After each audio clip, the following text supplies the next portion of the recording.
Shows how little you know politics. Choose your destiny. You can go left or you can go right. You can go forward, but never ever back.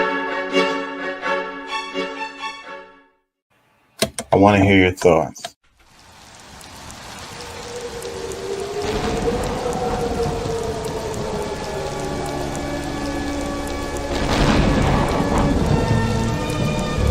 Good evening, my little one. I shall make you psychotic. Mommy, what does psychotic mean?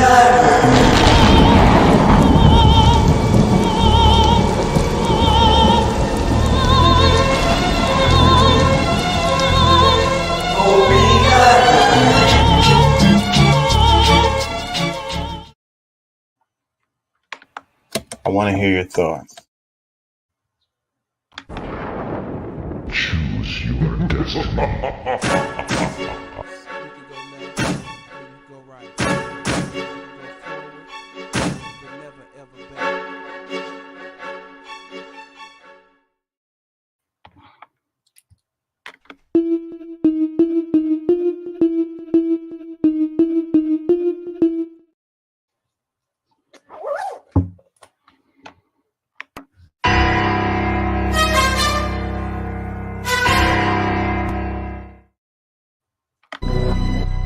Yeah. Woke up.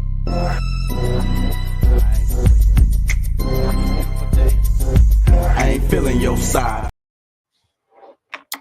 Yeah, you know what I'm saying? KCE, King Chaka.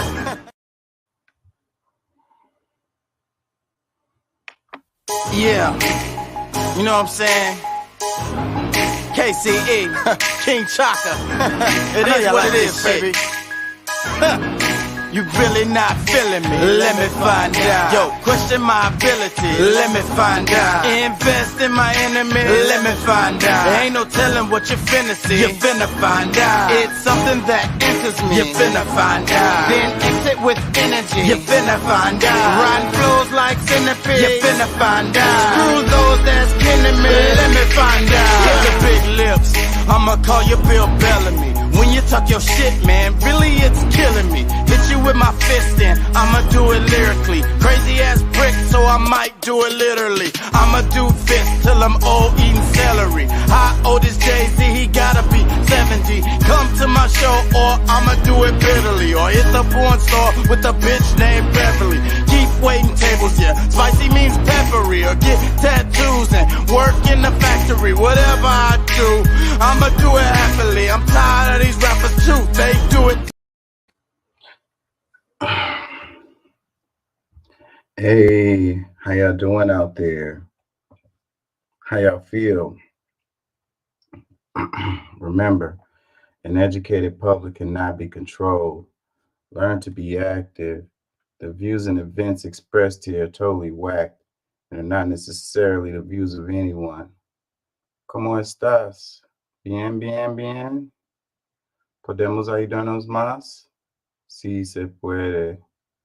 Don't take my word for it. Look that mess up. Please.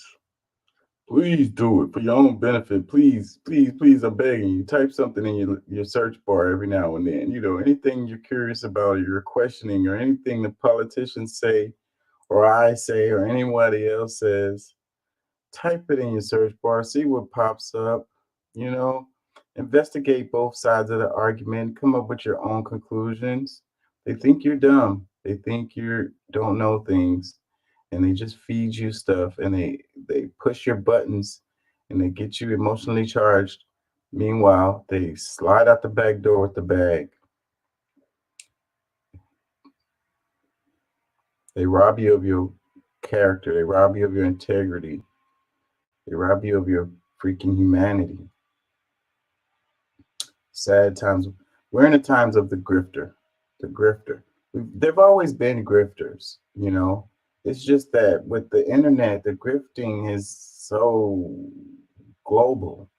It's so easy for a grifter to expand, you know, and grow and profit, for a long time. And then there's so much misinformation that you don't even know who's telling the truth. They can legally tell you lies in these damn commercials. I avoid commercials like the plague. They're so terrible. These ads, you know, all of these ads, they lie, they lie, they lie, they lie. And it's legal for them to do it. And it's really, really, really, really sad. It is what it is, y'all. So the name of the show today is Inherently Good. Last night we were having the conversation about, you know, are people born inherently good, or are they born in sin and they need Jesus to save them, you know? And I posed a question to you guys, ask yourself, do you think that people are born inherently good, or are they inherently bad? And how does that influence your view on the world? How does that influence how you treat people? You know, how does that influence your politics? Whether you believe that people are inherently good or bad, you know, how does that affect you? You know, and what do you think is right? You know, and do you have evidence to support how you feel about it? You know, and I will go further to ask, you know, is is there even a such thing as good and bad? You know, or is it just a man-made concept that really has no meaning in the context of the universe? Um, you think about the cheetah and the gazelle. The cheetah chases the gazelle. Sometimes the cheetah gets away. Sometimes the gazelle gets away, and sometimes the gazelle gets ate. You know, and it's like if the cheetah makes the kill, and then you look at it and you're like, oh, that's bad. So it's bad for the gazelle for sure, because their lunch, and they didn't get to make it home to their little ones to feed them or whatever, let them, latch on to the teat. But if the gazelle gets away, then you're like, that's good. But then it's bad for the cheetah. The cheetah expanded precious energy. It could have been the last bit of energy that he had. And after that failed hunt, then he passes away and starvation. And he don't get to make it home to his little ones to let them feed on the teat, if you will. I'm not trying to be funny. I mean, it's lighthearted or whatever. It's just um, it's all about perspective, right? What's good and what's bad it depends on your perspective in any given moment in time. You have the villain in the comic books. They always feel like they're doing good, but then the way the comic book is written, you look at it and it's written in a way that what the villain is doing is bad, but he thinks what he's doing is good, you know. And then you have the vigilantes who take it upon themselves to decide on what justice is. And you look at it because of the way it's written, the narrative that you're given, that the superhero in the comic book, the vigilante guy, he's doing good. But what do they say? Die young as a hero, or live long enough to see yourself become a villain, something like that. And it's like the villains are always like the smart guy too. Like he's like they're always older too. And I'm talking about in the comic books. They always seem to be older and like smart, like a scientist or something. Somebody who's not very religious, someone who, kind of bases their life on logic. And then you have the hero who tends to be younger, and then they tend to base their life on emotions, their heart, the way that they feel, what they feel is right or whatever. Let me make sure y'all can hear me right quick. Okay. I want to read a excerpt. This is song lyrics from Jeru the Damager. It's off of his album The Sun Rises in the East, 1994. And this is the intro track from that album. And it just has like random instrumental type music in the background. And he's just talking. It's not a rap. It goes like this. It says, life is the result of the struggle between dynamic opposites, form and chaos, substance and oblivion, light and dark, and all the infinite variations of yin and yang. When the pendulum swings in favor of one, it will eventually swing in favor of its opposite. Thus, the balance of the universe is maintained. So he says, life is the result of the struggle between dynamic opposites, form and chaos. You know, so is one good or is one bad? I like to think that the universe is chaos. You know, order comes out of chaos. You know, order doesn't create chaos. Order can only come out of chaos. So chaos is the birth or the mother, you know what I mean, of order. And then you can look at it as order is an illusion because it's temporary, because everything always returns back to chaos, because that is the natural state of things, if you will. Now there's another one here I want to cover. This is the his intro, same guy, Jeru the Damager. Wrath of the Math was the name of the album, 1996, and the intro to it. Let's read the lyrics. It's just like the other one as far as the way he did it. It's just spoken with like a little instrumental in the background. It says, "Let us now discuss the mental attitude. The mental must always stay calm. You must let nothing move you, be it good or bad. But when the mental cannot be moved, there is no longer good or bad. There just is. When there just is," hold on. It flipped on me. I know these lyrics really well, but I don't want to mess them up.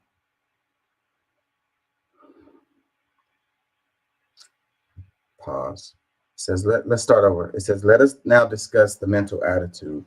The mental must always stay calm. You must let nothing move you, be it good or bad. But when the mental cannot be moved, there is no longer good or bad. There just is. When there just is, you have the power to form and shape. So now witness the wrath of the math."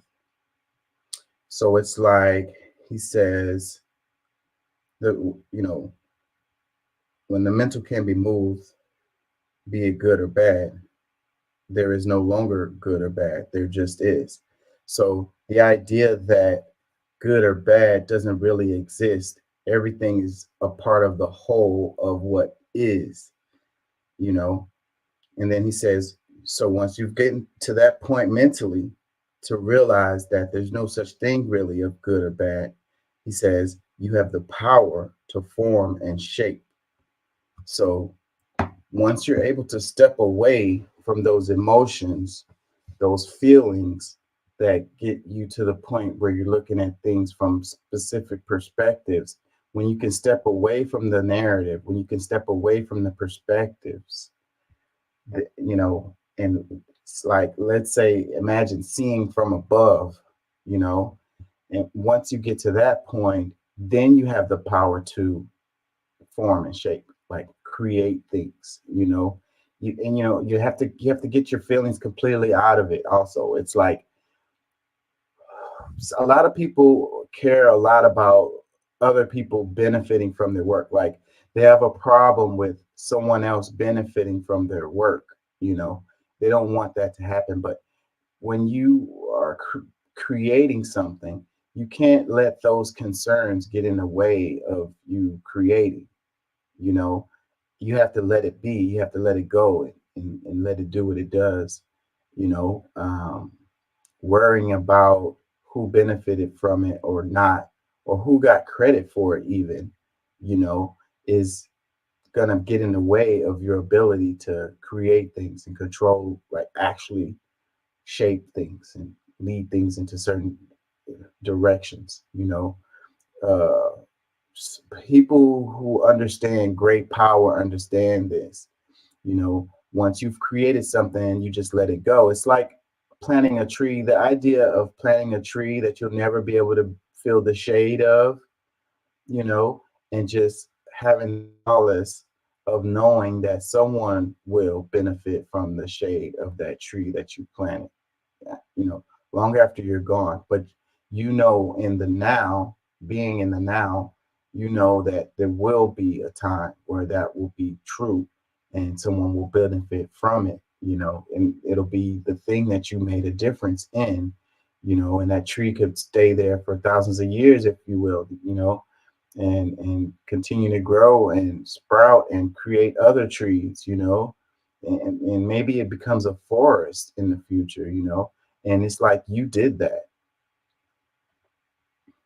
Anyways, I feel like I'm losing y'all.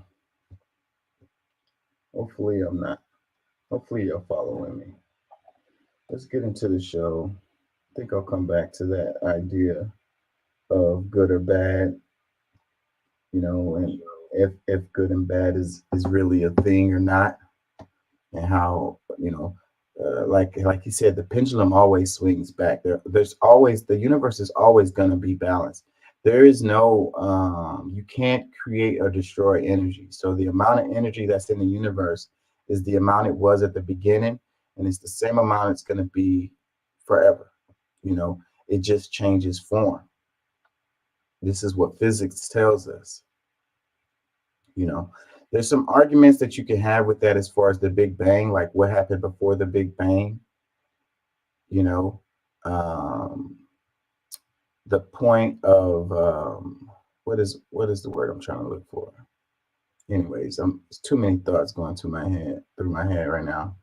I love physics, you guys. I love that shit. Where do we begin? It's always the question. What do y'all think? Let's do some doom scrolling first. How about that?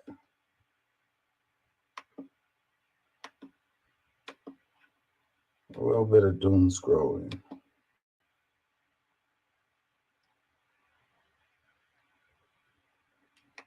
What is she talking about?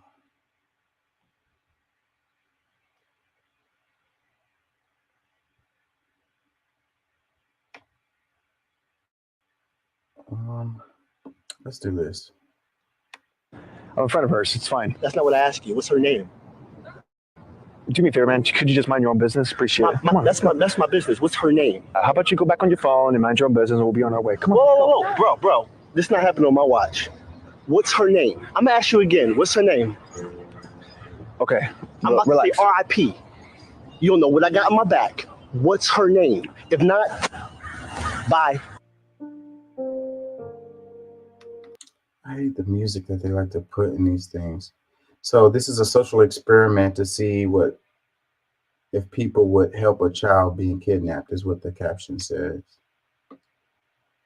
So the guy who posted this, his caption is, he says, it's reposted from Kara's song. It says, I love a good social experiment, and I love to see people ready to fight for a good cause. And I'm definitely one of those people that when I see a child out and about, the first thing I try to identify is where are the parents, in instances if they're walking like a few paces too far ahead or too far behind, and I can't really tell who the parent is because there's too many people around in the surrounding area. I'll actually take a step back, slow down, and just watch to make sure that the baby or child is safe and is not randomly swiped by someone just passing by out of nowhere, because you never know. Kids literally get stolen in broad daylight if people aren't being vigilant and looking out for each other, you know, and looking out for the children, making sure that they're good. That's pretty damn commendable, I would say. What sucks is that people always think that someone else is going to come along and save the day or whatever. And the more people around, the less likely anybody's going to do anything when things like kind of go crazy. When it's just you, then sometimes you feel obligated, like there's nobody around. So you feel like you have to do something. But when there's other people around, you feel like somebody's going to do something. So I'm going to just leave it. And then that's everyone is thinking that way. So it ends up being no one does anything. That's sad. It's sad to know that you have people out there that wants to snatch children or whatever, and then it's even sadder to know that you have people out there that's going to just let it happen. It's like, it's not my business. It's not my kid. It's like, where did we got away from the idea of the community raises the child, the village raises the child, and then it really sucks the way parents are. They're like, don't say nothing to my kid, that's my kid, I'll take care of my kid. But it's like, individual can only do so much, you can't see everything, somebody at work was telling me a story about when they were young and they was coming up in New York, and they were on their way to school in the morning. It was an older lady who would come out with biscuits and gravy and give it to the kids, a little container with 2 biscuits with some gravy and like meat in it, like meat gravy. And, like, it's just the neighborhood. It's just the neighborhood lady who's looking out for the kids who are on their way to school. She probably gets up early just to do that, it makes her feel good or whatever. And it's like, I mean, I think that this is an older gentleman. So this was probably a good amount of time ago when this scenario was happening. I think that the world has changed a bit when it comes to those kind of things. We just covered the story last night about the guy who let people into his church because it was freezing outside, and he let them take showers and wash their clothes or whatever. And then he got in trouble for it. He's in court for it now, like fighting it. And it's like, where did we get here where, like, we're so into this individualism idea. It's like every man for himself, and I don't know where I'm going with this. I don't know, but I feel really sad for us that we don't have the Big Mama. Big Mama is gone. She's not there no more. And, now, the grandmas is out there at the club with the grandchildren. And, it's like there's no leadership in the community. It's like there's no one trying to, be a community anymore. I mean, maybe it's not true. Maybe I'm just being pessimistic. I think if you don't see a Big Mama, then that means that you should be the Big Mama. It doesn't have to be that Big Mama is dead and gone. We know what she did, and we can mimic those actions.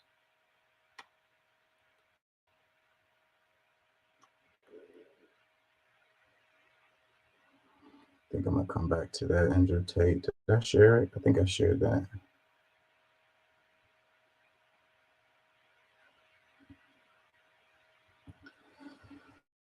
Random. How y'all feeling out there on this Saturday night?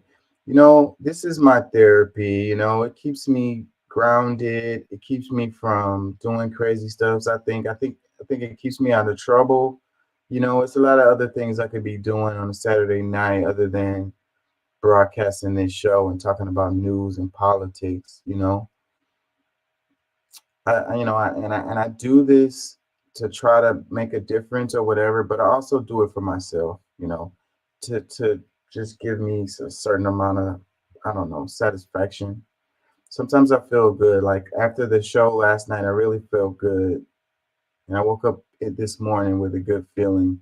So I guess, you know, I got a certain amount of satisfaction from doing the show last night. This one, it says, breaking: the Biden administration is ending bank overdraft fees as we know them. Under a new Consumer Financial Protection Bureau rule, overdraft fees at large banks will be strictly regulated and capped as low as $3. Low-income Americans will save billions. I need this to go ahead and kick in. I get overdraft fees, it seems like every month. And you know, maybe you could just say that I'm not managing my money very well, but I live check to check, and I really need to get a hold of what comes out of my account and when, because that's what gets me, is when something comes out that I didn't know about. It's so random. Like they got us with these damn automatic payments that we have set up for all of our different bills or whatever. And I mean, I guess a lot of people out there are probably organized enough to know which date and how much is coming out for all these different like streaming services and random subscriptions that you have. But I'm not. I've over time I've gotten better with that, but every now and then I still get one that hits me at a random time. Like, dang, freaking hit me at the worst possible moment, and it got me. Got.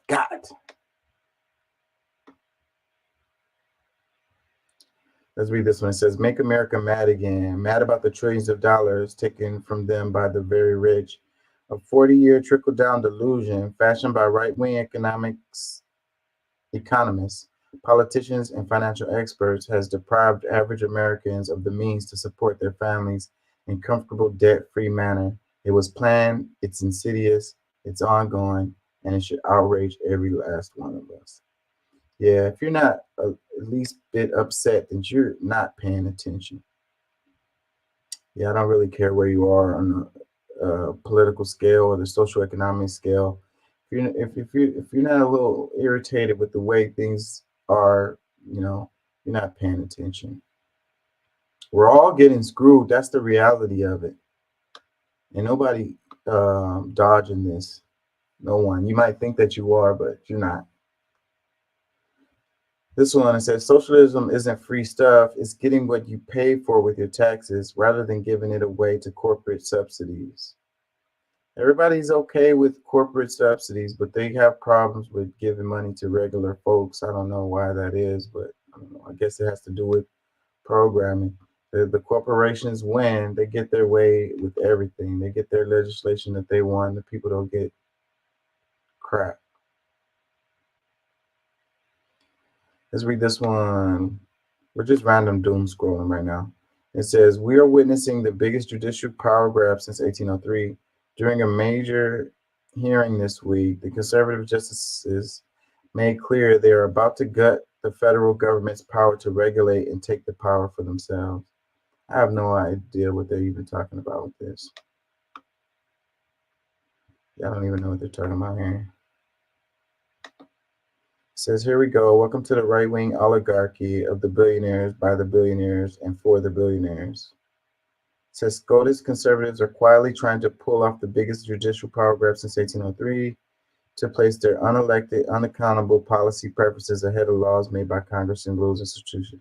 I don't know what they're talking about. Like, you got to give us something more. You can't just make these kind of blanket statements without saying what the hell you're talking about. Like, sounds like an emotional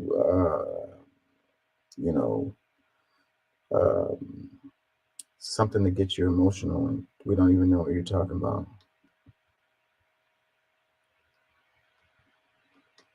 Do I want to play a little video, give myself a chance to get into this?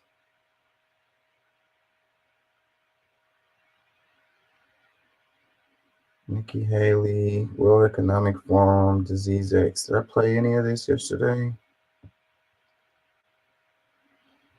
The silence related to journalists. The journalists have been getting killed, and it seems like nobody cares. Let's play some of this Disease X, I think, and give myself a chance here to warm up a bit. And then we're going to go into some headlines, and then we'll get into the show.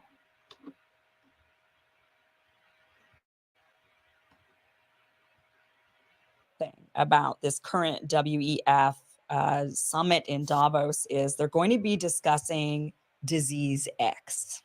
This is on their website. They're going to be preparing for Disease X. This is going to be happening January 17th.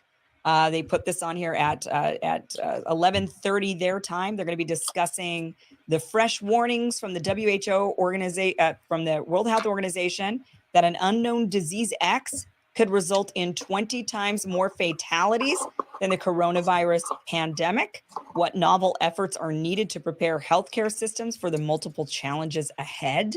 This session is linked to the Partnership for Health System Sustainability and Resilience and the Collaborative Surveillance Initiative of the World Economic Forum. Simultaneous interpretation in English and Portuguese. And we're making sure that you can understand that in these two languages. So they're going to be talking about Disease X. And they're saying that Disease X could result in 20 times more fatalities than the coronavirus pandemic. This is one of the topics for discussion at the World Economic Forum, and that should be alarming to everybody after what happened during the coronavirus pandemic. The pandemic was probably the single event that was able to consolidate government power better than any other event in our life, if not history, in human history, perhaps. Certainly after 9/11, we certainly saw a big crackdown, and the government gained a lot more control, and we lost a lot of our own. We lost some privacy. We lost some things after 9/11, but I don't think we saw anything close to what happened during the COVID pandemic. So now they're saying there's going to be this Disease X. They want to prepare for this Disease X, which could be 20 times more lethal than COVID. Now, nothing in nature has ever been 20 times more lethal than COVID. Nothing in nature ever. And I would add that we also had the hugest transfer of wealth. Not only did governments consolidate their power, but the corporations cashed in too.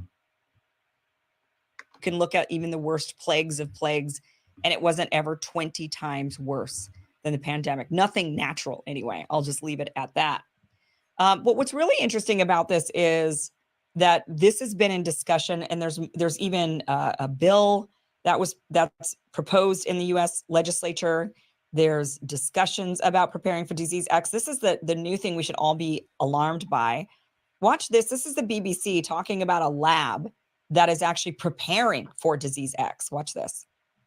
The British government has unveiled a new vaccine research facility where scientists are working to prevent future pandemics. It's located at Porton Down, a high-security research facility best known for its work on chemical warfare. Experts are preparing for what is known as Disease X, or the next pandemic virus. Our health correspondent Dominic Hughes was given rare access to the facility. The delicate task of protecting the nation's health. This is one of the laboratories at Porton Down where scientists are analysing current threats, new variants of COVID, for example, and trying to identify new ones. Okay, so Disease X is something kind of serious. Here's a report that was put out in 2021, Disease X, a hidden but inevitable creeping danger.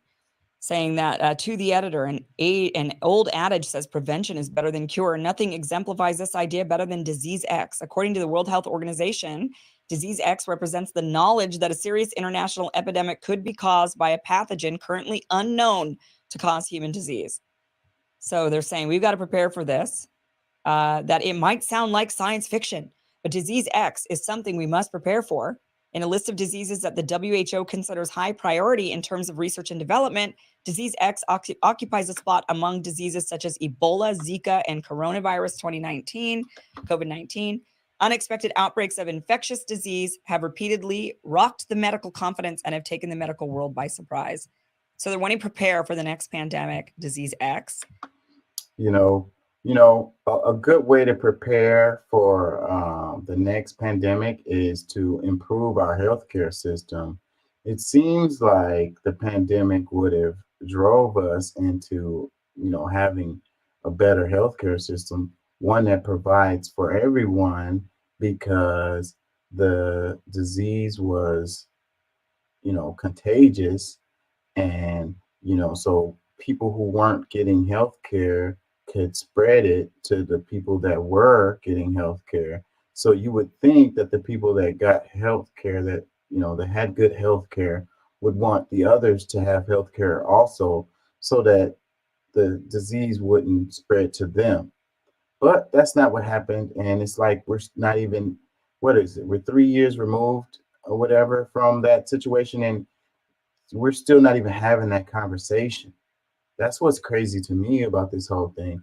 And I think that a lot of this is kind of scary tactics.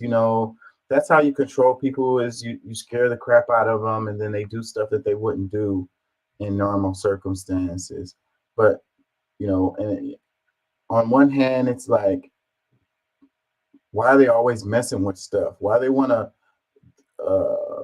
experiment with a disease that can only be transferred from animals or whatever, and make it so where that disease can be transferred to humans? I don't know.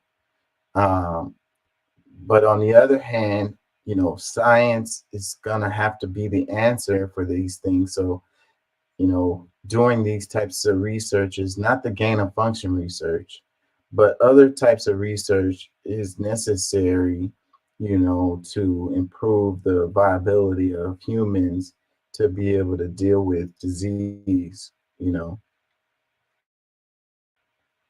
So it's like the science is the gift and the curse when it comes to this stuff. So that's where regulation should come in. People shouldn't be able to just do random ass experiments, gain of function type of research. Like, what are they trying to use that for? Are they trying to create some kind of biological weapons? Let's not. How about we not do that? How about we make it illegal for people to do that?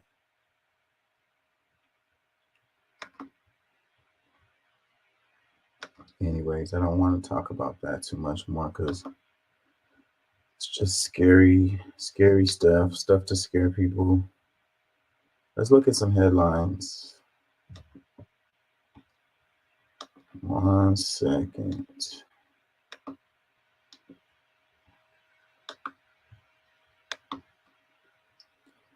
AP top headline is Israel Netanyahu rejects any Palestinian sovereignty in post-war Gaza, rebuffing Biden. Israel Prime Minister Benjamin Netanyahu says that he will not compromise on full Israel control over Gaza, and that this is contrary to a Palestinian state. Yeah, I think the results of this may actually lead to a Palestinian state. As crazy as that may seem, I think that they're closer to having a Palestinian state than they have been in a long time as a result of this crisis that's going on. Go figure, everything is always the opposites. Related, it says Iran launches satellite that is part of Western criticized program as regional tensions spike. What is the satellite for? Another one says, as an Israeli airstrike on Syrian capital killed at least 5 Iranian advisors, officials say. Another one, father of American teen killed in West Bank by Israeli fire rails against U.S. support for Israel. Yeah, I heard a little bit about this story. So it was a Palestinian American who was killed. So, and it's gonna cause a backlash. They're gonna investigate it or whatever. That's what they said. They said we're gonna ask Israeli officials what the hell happened. Wonder what they're gonna say. Adam Harris, a son of Pawn Star celebrity Rick Harrison, has died in Las Vegas at age 39. Yeah, I saw this story too. The guy, they're already saying that it was an overdose. that his son died of an overdose. Really, really sad, man. You know, so many people dying. A lot of these are deaths of despair, you know. Um,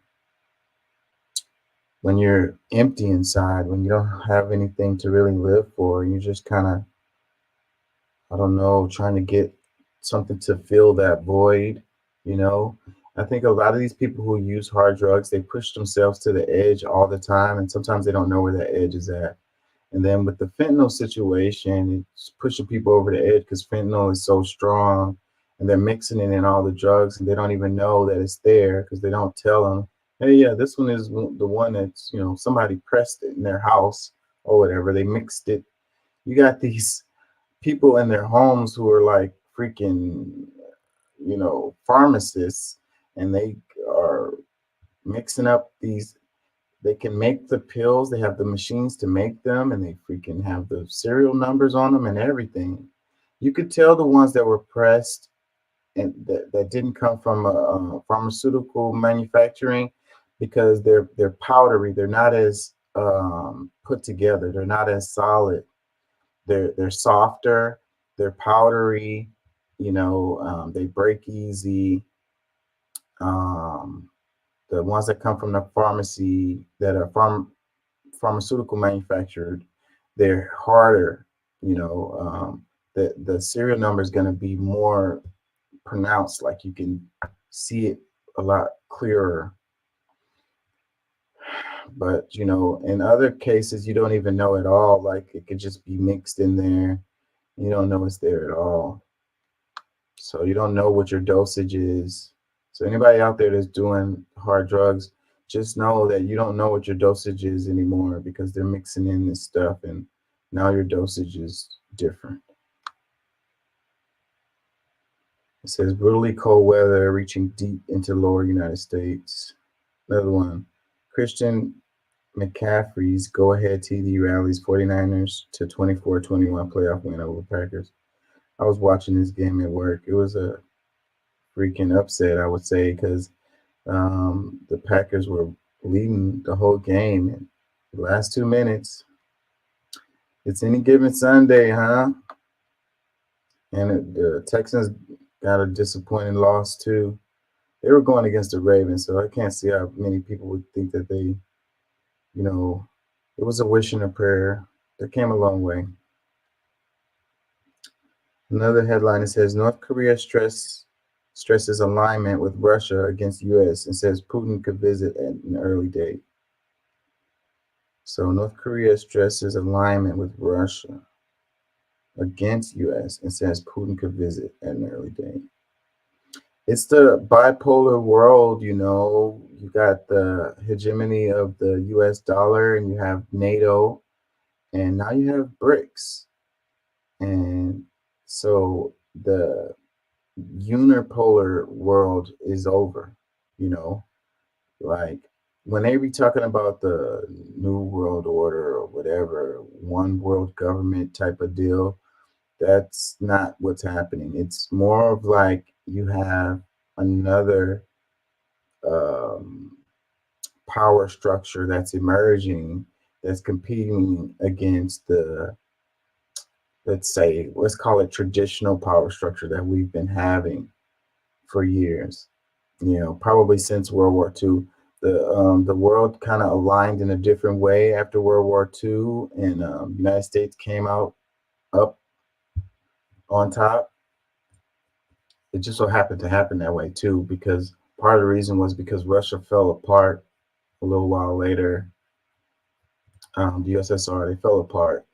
So, you know, the whole thing with the Cold War was going on, but then Russia fell apart. So it was no longer that. So then it just left the United States and the Western powers or whatever. But things are changing. There's no kid on the block. It's new kids on the block, if you will. And so the people can choose sides now. They can choose the BRIC side, or they can choose like the NATO side.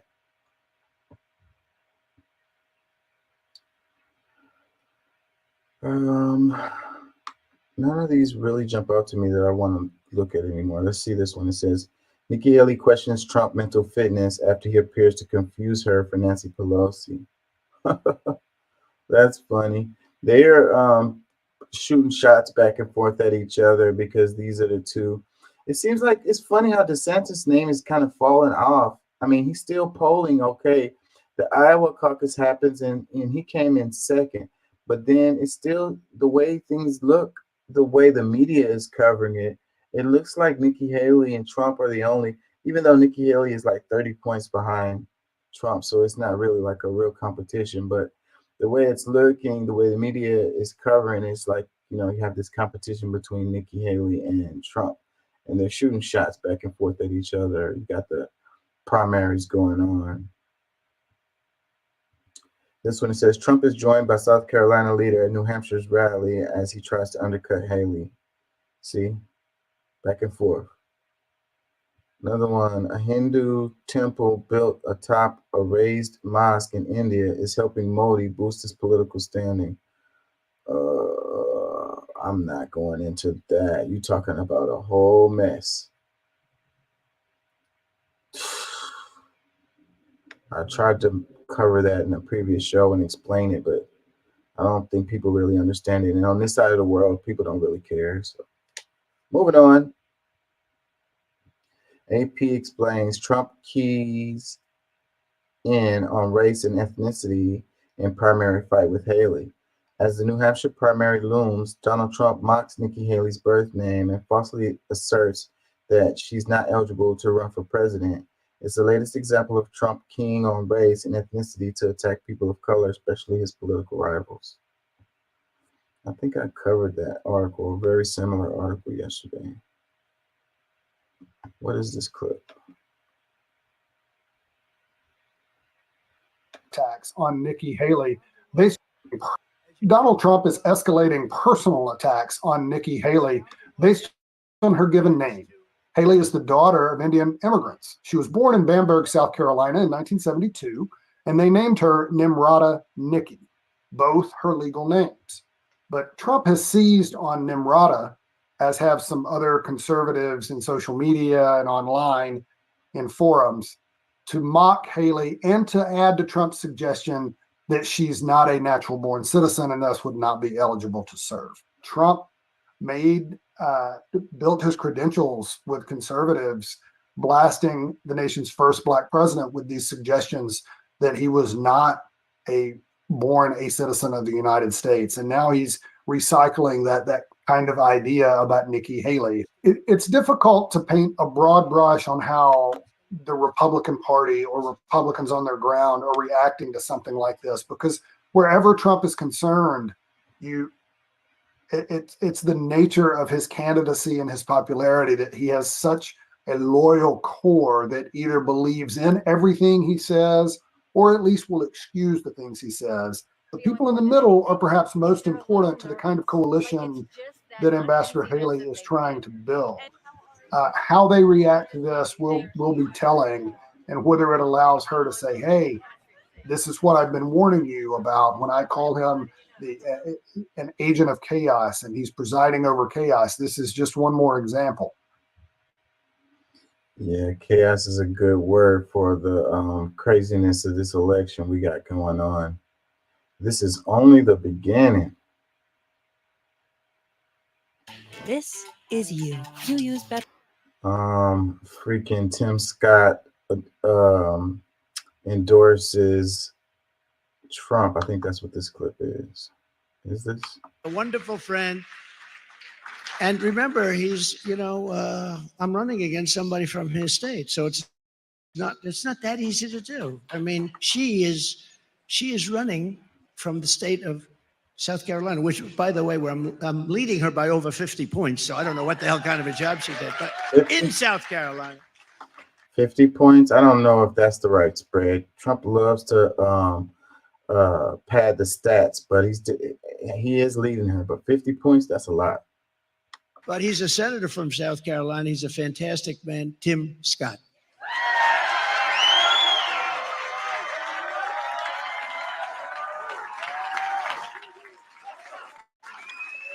Hello, New Hampshire! Oh, yeah. Let me see.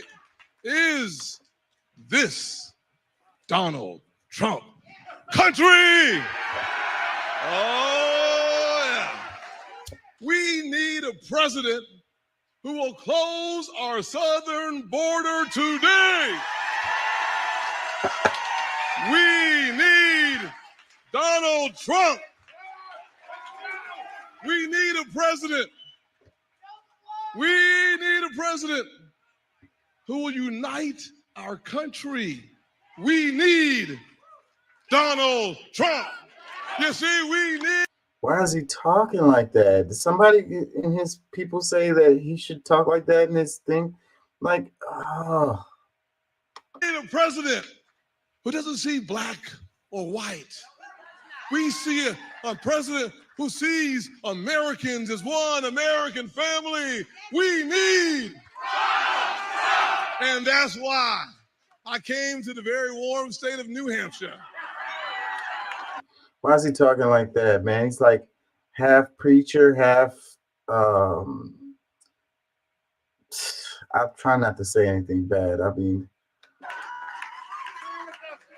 to endorse the next president of these United States, President Donald Trump.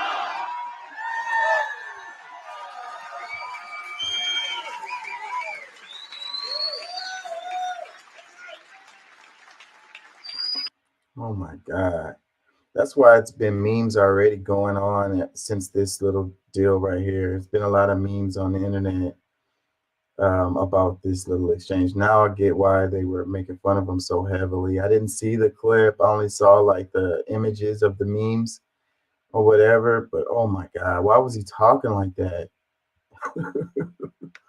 That's hilarious. It's a meme by itself, like without even adding anything. Oh my God.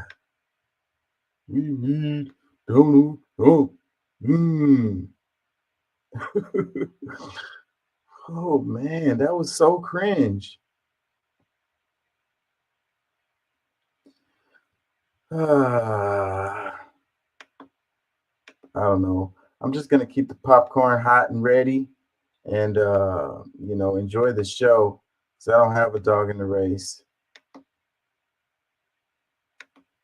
I don't. I'm on the American people side. I'm on humanity's side. I don't have any, I'm not choosing a party. I'm not affiliated.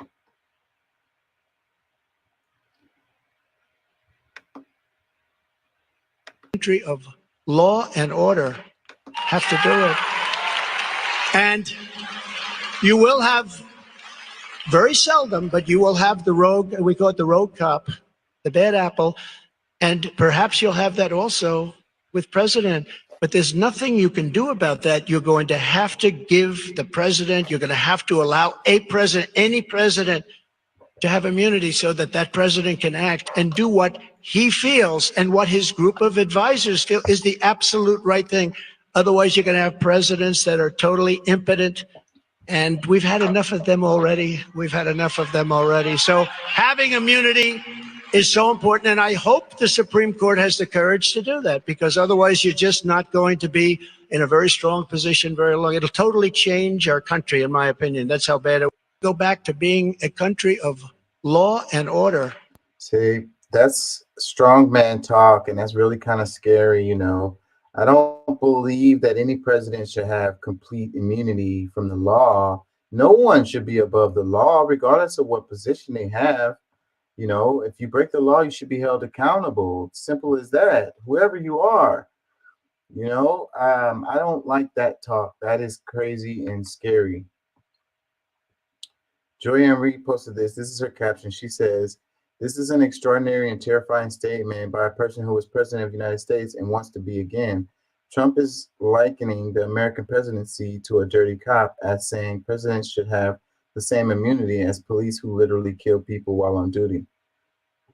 I don't know if that's really what he was saying, but she goes on to say, This is both a sign of his mental derangement and his absolute commitment to becoming an autocrat. The fact that so many elected Republicans are either actively or passively accepting him as their party's standard bearer should make you shudder, as should hearing Tower people cheer for the idea of police executing people in the street and the president adopting the same tactic. Yeah, I don't know if I completely agree with her sentiments, but it's still scary. You know, I feel like they support the Constitution when it benefits them, you know, and other times they want to throw it away. It's like they want to pick parts of it that they like and then disregard other parts that they don't like. It's like how they feel about like majority rule. Like majority rule is fine as long as they are the majority, but if they're not the majority, then they don't like the majority rule deal. It's like the old South, you know, back in the days. You know, they they didn't like majority rule. They didn't like that idea, the old South. That's part of the reason why they ended up wanting to split from the United States because they weren't okay with, you know, democratically having our things go in a democratic way where majority ruled. You know, they're okay with majority ruling as long as it goes along with what they believe in. But the moment it doesn't, they're against it. It's kind of like in South Africa, you know, when you had like apartheid or whatever, and it's like they definitely wasn't a majority in South Africa, but they wanted things to go the way that they wanted them to go. So that's when they throw out the whole thing with majority rule. Like it doesn't work for them anymore. What up, Doc? Happy to see you join the show, man. Hey, hey. Happy that you're here. Yeah, so I just played the clip where Trump's quote was, he says, and you will have the road cop, the bad apple, and perhaps you'll have that also with president, but there's nothing you can do about that. You're going to have to give them the president immunity, and I hope the Supreme Court will have the courage to do that. So basically saying that, you know, the president should have immunity. Well, they do have immunity to a certain point. I mean, like he says, you know, oh, I can shoot someone in the street and they won't convict me. That's not true. I mean, however, it is necessary in the state of running a country that you may have to make a decision that is not in alignment with certain laws and things like that, or certain world standards. And that's what they talk about when they say immunity for a president. It's not for him to just go willy-nilly and commit whatever crimes he wants. It's to cover him in the place of a horrible decision where he has to choose between bad and bad. Right. And I can get with invading that. into a foreign nation. Yeah, I can get with that. That's kind of what I was saying when I was having that same conversation with Now, Pat yesterday. Go ahead. the stuff with the stuff with the big guy and stuff going on. He's not going to be immune to any of that. He's immune to prosecution from it now because you cannot bring legal charges against a sitting president. That does not stop him from facing consequences for his actions after he's no longer president if they were found that they were done for self and not country. Yes, that's what I was about to say. I was going to say that, you know, if his activities are for the sake of the, you know, the nation, you know, for the sake of the American people, for the sake of the country is one thing. But if his actions are for his own personal gain, then that's totally different ball game. Yeah. And yet, personally, I think that there are several, both present and former presidents, that need to have some prosecution done for them using the resources of the federal government in personal campaigns against private citizens. or people who have become private citizens. Mm-hmm. Yeah, I wonder how Trump would feel about Biden having, total immunity, given that Biden is the president presently. I wonder if Trump would support that. And the other part of this is that it sounds like it's the strong man talk, right? Do you hear that in this? You know what I mean? The strong man, like dictatorial type of talk. Do you hear that in this? Because he's like, we need law and order, so you need a strong man to come and make sure that we have law and order. It's that New York braggadocio. We got the same problem with a lot of our guys here in Texas. I'm the man. I'm going to do this, and you're not going to be able to stop me. I am the man. I am the law. Yeah. That kind of thing.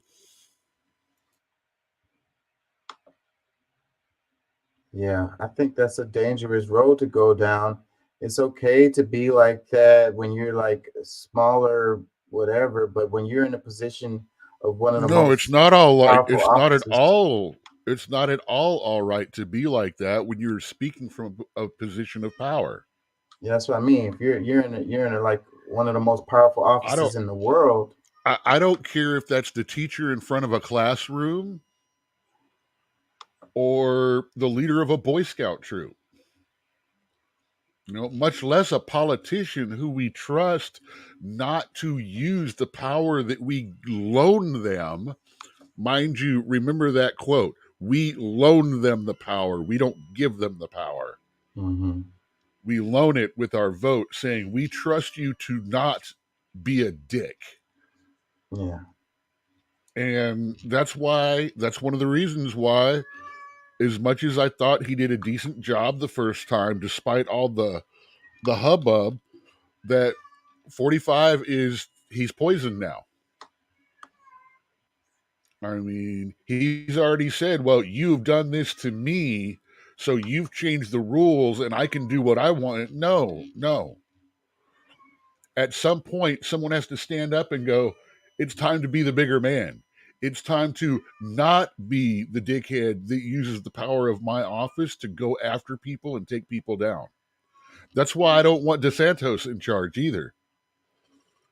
He's going to immediately use that office to fulfill personal goals, despite legality, despite, doing what's good for the people. He's going to do his people.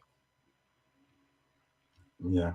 Which is one of the reasons why I hate this hard line cut we've got between Republicans and Democrats right now. Because right now it's you or me, it's us or them. It's galvanized, it's pointed. And if it doesn't harm the other side, then you're bad for your side. Yeah. If you don't believe that all Republicans should be taken out, then you're not a good Democrat. Yeah. If you believe that we need to get a little bit of more money to some of these people that really need it, then you're a bad Republican. When that's never been the idea. I mean, truthfully, the biggest ideas between our two parties are small government and big government. Mm-hmm. The left wants the government to be big brother, big daddy, to be poppy and sugar daddy and take care of me. The right, the Republican Party tends to be the get the fuck out of my business. Let us run like normal. Let the states, have their thing. Government, you're supposed to come in when it's a problem between the states. The federal government is not supposed to be about the everyday person. It's supposed to step in when there's a problem between states, when the states can't get along. And it's supposed to help regulate our commerce, our transport, things like that are shared by every single state. And if each side kind of stuck to those arguments, I think it would be fair, because that would bring balance, some kind of balance between big government and small government is probably the best way to go, I'm trying to understand why people are completely baffled about the fact that the federal government, is the number one employer in the country. That means our tax dollars are not going to things that they could be going to because they're too busy. Instead of finding ways to stimulate the economy to create more jobs, they are falsely and unnecessarily putting levels of bureaucracy in, which actually means the government is paying more people and taxing our own tax dollars. and getting bigger. And so, but look, if the argument just stayed on that, I think that would be good. It's just that whichever side you want to choose, they, depending on what subject is the matter of the moment, they will change their stance related to the big government, small government. The conservatives, the Republicans don't stay on that argument, completely.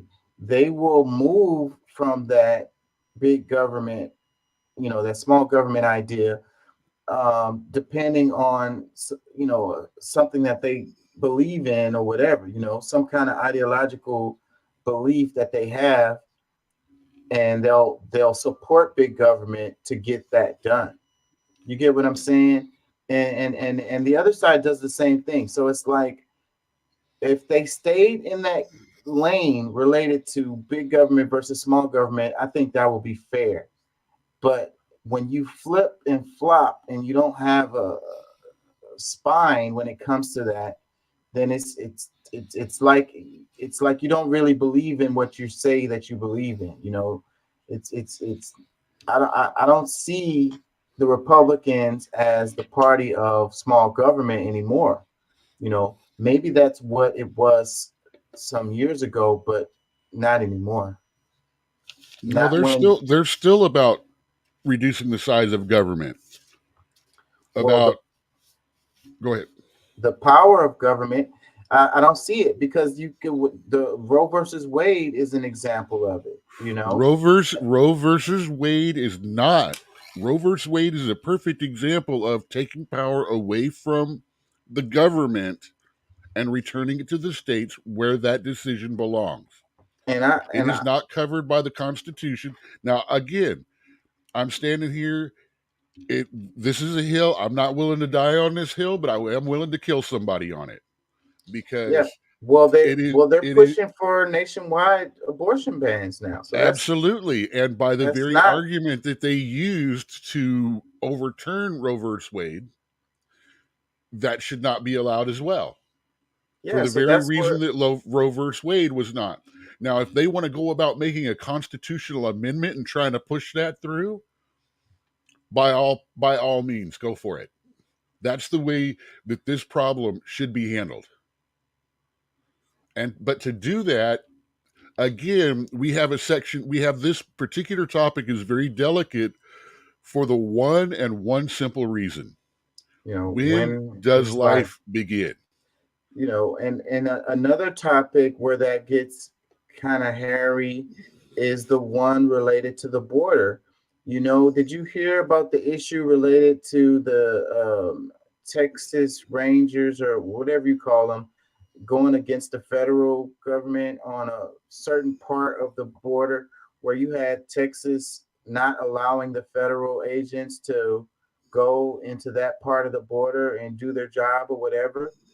They put like a blockade and blocked them from coming and all of that. Did you hear that story? I need to know more details about that. Let me see if I could pull that up. I'm pretty sure I covered it in a couple show ago. It's been a little while now. It's been over a week. I think it's been over a week since that happened. Let me see if I can pull something up. What's up, Pat? How you feeling, man? Wonderful. How y'all feeling? I'm feeling y'all good, hear me? man. Yeah, Okay. man, it's good to hear Doing you, man. good. Yes, sir. Greetings and salutations, my friend. Same to you, my brother. So, what's the deal today? What we talking about? Secret Um, secret strikes into the Middle East.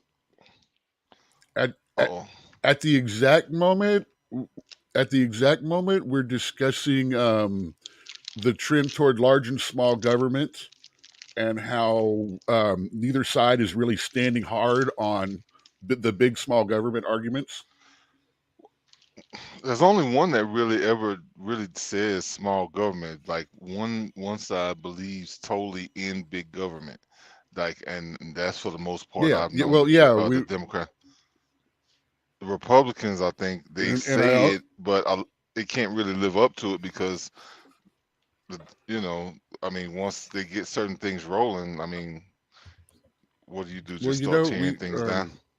I brought up the fact that right now the government is the largest employer of all employers. Say people sit there and say it's Walmart, but when you look at those, they're not including government as an employer. Walmart employs 1.5 million people across the country. The federal government or the government employs 2.7 million across the country. They are literally the largest employer in our country. And I personally think that that's part of our problem because we're spending our money, our tax money, to pay all these people, which are quite often in redundant jobs, just made to be able to, and I'm going to say this flat out, 90% of the reason why government is so big is to keep the employment numbers up. That way they look better as politicians because, well, all of these people are employed, right? Where would they be without the government as an employer? Yeah, I mean, I think the private sector should be the ability to focus more on the private sector having or being able to provide more jobs, but because the whole idea of them being able to control, see, I think that that's one of the pieces that gets overlooked is that the reason why that they do have that is like more control. If you're a private entity, you can create your own policies, you know, within in-house and this, that, and the other. You don't have to follow the, you know, there's these rules. I mean, like one of the reasons why some of these bigger companies are able to get away with a lot of the stuff that they do is because they are acting on behalf of the government. If we talk about Facebook, Apple, uh, you know, all the different media groups, they will act on behalf of the government, but because they can have their own private policies, they can get away with censoring and, you know, different things that is against the, you know, that's unconstitutional. So I mean, I think to some extent we have to kind of, you know, it's a hard one to kind of follow because I guess if you have people, you know, people who are truly private sector, yeah, I think we will be good. But if we have people pretending to be a private sector but still acting on behalf of government, that's going to be dangerous too. So, I mean, the monopolies are where I say that, you know, we gotta, you know, can't really allow to get too big to fail type thing. But I mean, I guess it makes sense to some extent that the government does, you know, hire a bunch of people, but you know, on the federal level, yeah, I don't know. Here, this is the one I was looking at. I don't know if y'all heard this. Let's play some of this. Check this out, y'all. Department of Justice officials now accusing the state of Texas of blocking Border Patrol agents from accessing several miles along the U.S.-Mexico border in Eagle Pass. According to official sources, Texas has restricted access now to several miles of the Rio Grande down in near Eagle Pass. State authorities late Wednesday began adding razor wire, fencing, and gates to shut off access to Shelby Park and an area under a port of entry bridge. The restrictions come as the number of migrants encountered in the area have fallen to about 500 per day. That's down from the thousands who illegally entered the U.S. less than a month ago. The Texas Military Department says in a statement that its reason for the action is to, quote, restrict access to organizations that perpetuate illegal immigrant crossings in the Eagle Pass area. Yeah, that was really short. Let me see if we can get a better one here. A quick little math about that. Basically, they say it's down to 500 people a day, which basically means that 5-mile strip of the border has 172,000 people per year crossing in that one 5-mile stretch out of over 1,600 miles of border. Just a little bit of thought to chew on there. Yeah, but what I want to focus on here is how you have in this Texas versus the federal government thing going on, where they're blocking them from having access to the border, like actively blocking them. Tonight, the drowning of 3 migrants, a woman and 2 children, escalating tensions between the White House and the state of Texas. The White House says Texas officials in Eagle Pass prevented Border Patrol agents from providing emergency assistance to the migrants by blocking agents' access to a city park with a boat ramp.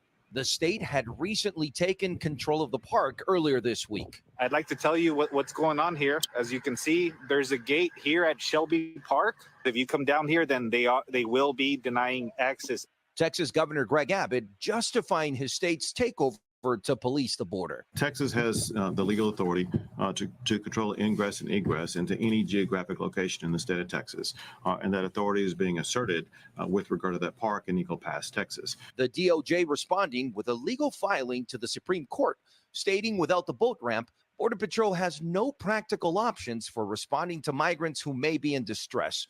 A White House spokesperson telling NBC News, Governor Abbott's political stunts are cruel, inhumane, and dangerous, adding U.S. Border Patrol must have access to the border to enforce our laws. This as negotiations in Washington over immigration continue. President Biden saying on Saturday, we have to make major changes at the border. Yet the struggle for power between state and federal authorities remains, with U.S. Congressman Henry Cuellar calling the death of the migrants a tragedy, while the Texas Military Department, which is now controlling the park, issued a statement indicating they had a team searching the river the night of the incident, but no migrants were observed. Guad Venegas, NBC News. Thanks for watching. Stay updated about breaking news and top stories. Sorry, are y'all following this conflict between the federal government and the state of Texas related to the border? The Constitution gives the federal government the power to,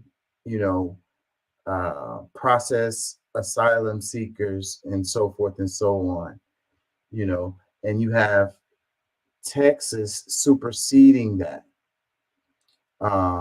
You had a situation with they kind of brushed over on this, but it was no. This has nothing to do with processing. This is access. Different topics. Access for who? Access.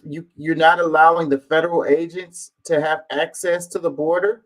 This is what is happening. It's okay for Texas to deny federal agents access to the border to do their job. Actually, yeah, it is legal in Texas. How could that be? You have to realize Texas has a different contract with the U.S. government than most of the other states. We're actually the only state that has a right of succession written into our contract with the United States. So there's a lot of stuff going on there. And you got to realize too, there's the question of what they're doing down there and things like that. Well, no, I'm not going to get into all that. You've got a mindset already set up on stuff that's a non-discussionable setup. I mean, there's no discussion warranted or going to be allowed. So, But yeah, technically they have the right to deny access. But then again, what is the mandate of the Border Patrol as opposed to what they're actually doing? Yeah, and I mean, I'm again, like this. I'm not for like of course I think I've stated enough. I mean the illegal immigration, some of it's gonna happen, but at the rate that it's been at, something had to be done. And up until earlier this week, first time Biden recognized that there's a problem, that he would actually say that there was a problem.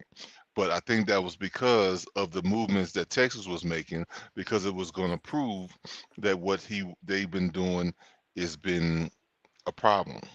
So, and there's other things that he's doing I mean, just not here in this, well, I say here because I'm actually in Nevada right now, but take the bro, like this is it's things was getting uncontrollable, and people sitting here and just watching whatever they might see on the media. I mean, you don't trust, I guess none of the Republicans that what they've been saying for the last 3 years is a problem. And it's like the main thing that they've been talking about, not being able to get other things done because that was the main thing they had to focus on, trying to make room for people who are coming here illegally. And I don't know, like I think that that's just showing no sympathy for the state officials, because that's a serious thing. You got human beings coming in that needs to, that you can't just totally neglect, especially to the point where you know they need food, they might need some kind of medical or all these different things because they're human. But then all of the amount of money that it's costing to do this with millions of people that's coming through, like it's just no consideration. It's just this, oh, the immigrants, oh, the immigrants. No, why are they coming at the rate like this, and they've passed 20 countries before getting here? At least 10. They passed through 10 countries and from that. not only that, they're also passing 7 embassies, which all have the right to dispensate amnesty asylum. Yeah. They're walking right past those embassies where they can walk up to the embassy and ask for asylum and coming to the border. That's another problem that's been going on with all this. By the time they come here, they done committed 9, 10 crimes because they didn't want, it wasn't good enough for them to stop somewhere else that was just allowed them to be safe. No, I want to be here because guess what? I want to take advantage of all I can take advantage of.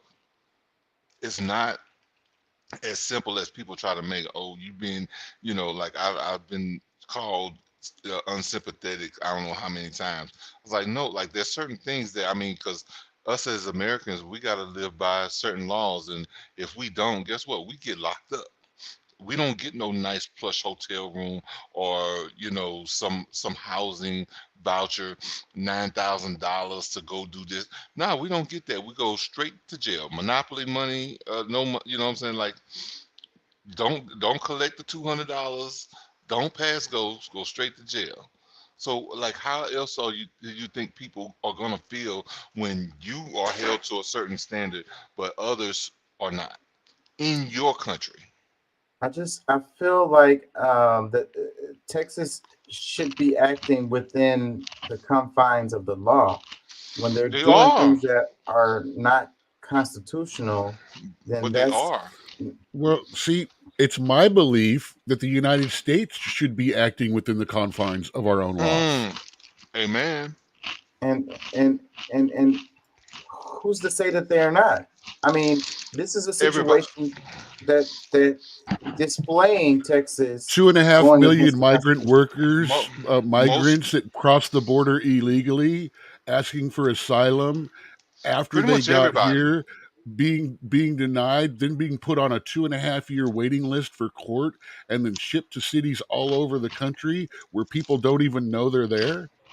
about schools being shut down so they can house migrants and workers while the kids have to go to remote learning because their building is being used to The house same them. trauma and going through in the beginning of the trauma that they went through with COVID, because it's going to be the same thing. They're being shut off from other people and things like that. Like, bro, it's causing so many problems. And it just seems like some people are really only looking at it from one side instead of the multiplicity that it really presents. Like, there's like so many different angles that we need to be looking at, because if they were not given like this signal that the lights, hey, come on in, if you come in, because like obviously like millions of people have come in, and it's not just because they just decided, hey, I'm gonna just take this chance. No, there were things said that was like dog whistles to let them know that once they get here, they know they know the laws here just like we do, and they knew what they would be able to get away with. That's why they continue to come in here nearly with just totally lawlessly, and you think that they have a right over the rights that we have as citizens. Man, How I how don't how think that. how is Let, that? let me play some of this. I want to hear your comments on this. As the crisis at the southern border has turned into a turf war between state and federal officials. The Biden administration says 3 migrants drowned after Texas National Guard members physically blocked federal border agents from attempting to rescue them. Arweja Zhang reports this dispute is adding more fuel to the fire. The Texas National Guard abruptly seized control of a 2.5-mile stretch of the southern border last week. DHS says on Friday, federal border protection agents requested access to the area where a group of migrants was attempting to cross the Rio Grande, but Texas officials refused. A woman and her 2 children drowned.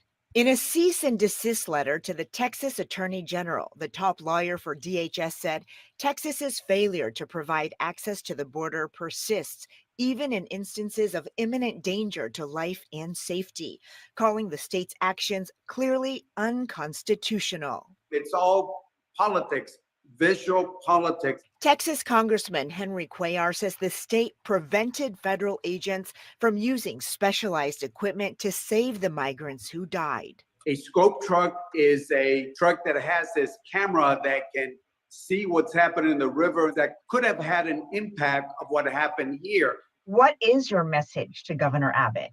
You cannot do this. This type of standoff is not helpful. The Texas Military Department says 2 of the migrants had already drowned by the time Border Patrol asked to enter the area. Governor Greg Abbott says he has the legal authority to control areas of the southern border within state boundaries. That authority is being asserted with regard to that park in Eagle Pass, Texas, to maintain operational control of it. Texas blames the Biden administration for not doing enough. It has also installed controversial razor wire and changed the law to allow state police officers to apprehend migrants. Weijia Zhang, CBS News, the White House. As the crisis of the Okay, comment. Can we pause? Yeah, because my thing is, you see how that they're using the media to try to demonize the state of Texas and Abbott, but he's been begging for 3 years for something to be done. Nobody wants to hear nothing he has to say because he's a Republican. He's this harsh person, but no, he has a job to protect the citizens of his state. And when somebody from Delaware, from somewhere else that could care less about what's going on, he cares more about what's going on around the world, other places.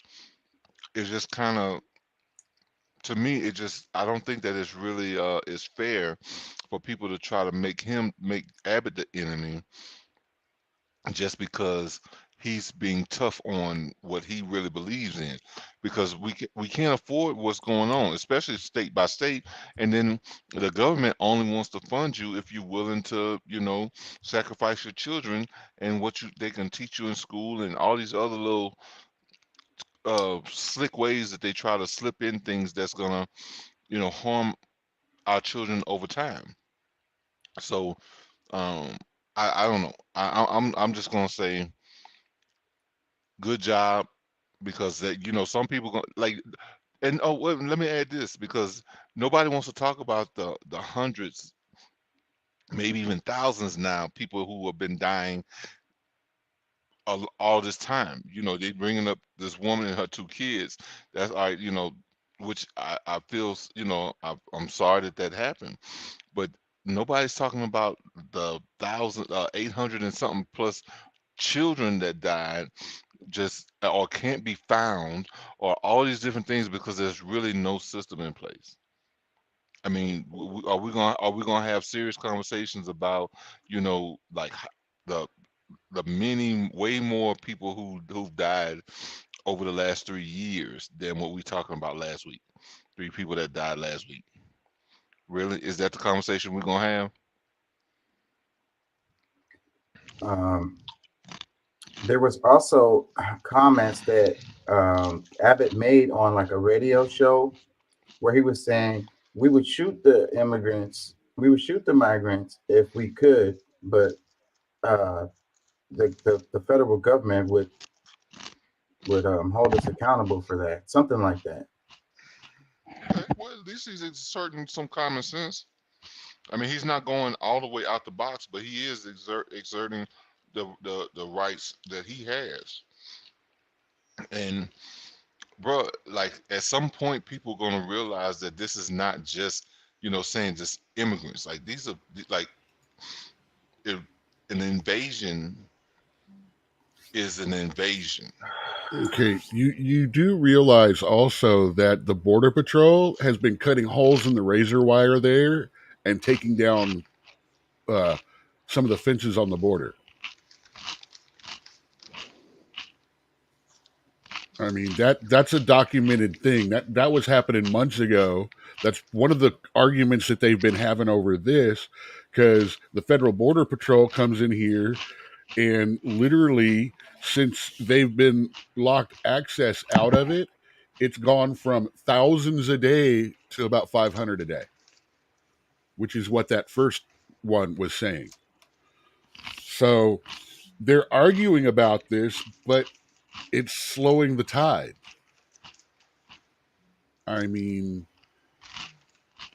I'm not for it. I don't like the idea, but at the same time, if the federal government is not going to do their job, if they're going to allow this systematic wave of people to keep coming in the way it is without hamper, I mean, and I'm not even talking about, and we, you got to understand about when he was talking about missing kids.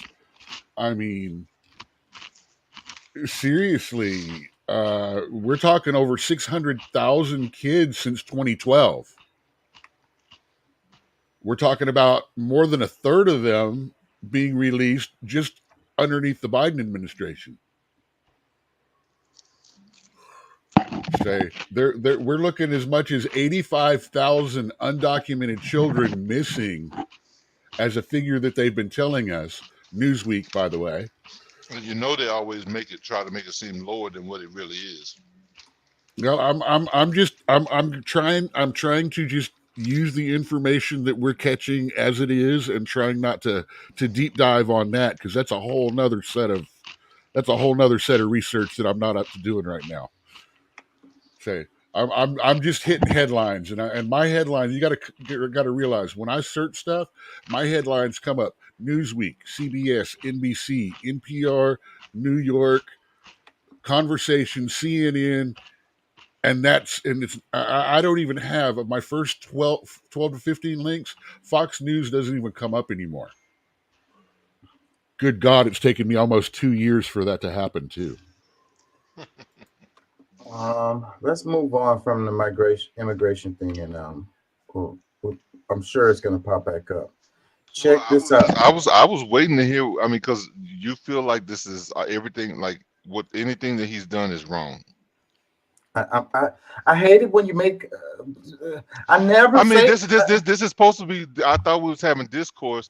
if you just want to hear what we have to say, that's fine. I mean, we can move forward. But I was doing research while I was looking for something while y'all were talking, and I couldn't find what I was looking for. That was the issue. all right. Let's No, just move. Let's just move Fair forward. enough. This is not to pick on you, but I mean, honestly, I do. I mean, I guess I should. Based on what I've been hearing, I should maybe know what you're saying. Well, I mean, I think we need to look at the law. That's what I was saying before. One of the clips I played, they said that the stuff that Abbott is doing is unconstitutional. You know, I mean, if he feels like how he feels about the border, that's cool, but he needs to move within the confines of the law. That's what I was saying. But he also mentioned that he was moving within the within his rights of the law. So, I mean, you know, a lot of times people try to, you know, make different distinctions of what one law says. Like some people, you know, just like with Bible verses, some people can make one Bible verse say this, and somebody else makes it mean something totally different. So, yeah, but you know, interpretations of the law, whatever. Okay, I get it. But as far as the federal government is constitutionally charged with dealing with immigration, as far as you know, seeking asylum. You do understand that that the is in the federal domain government of the federal government, not the federal state. government is supposed to work for the states, not the other way around. The states don't work for the federal government. The federal government work for the states and the people of those states. But the country as a whole is related to what we're talking about when we're talking about immigration, because like he sends the people from Texas to another state because he's like, I'm overwhelmed, we don't want to deal with it, and he sends it to another state. But still, it's still within the United States. So then you still have these people who have come from somewhere else who have come into this country as a whole. That's the reason why it's the federal what you're talking. That's understood. That's First, what you're talking about is federal law says that Border Patrol has the right to be within 25 miles of our borders.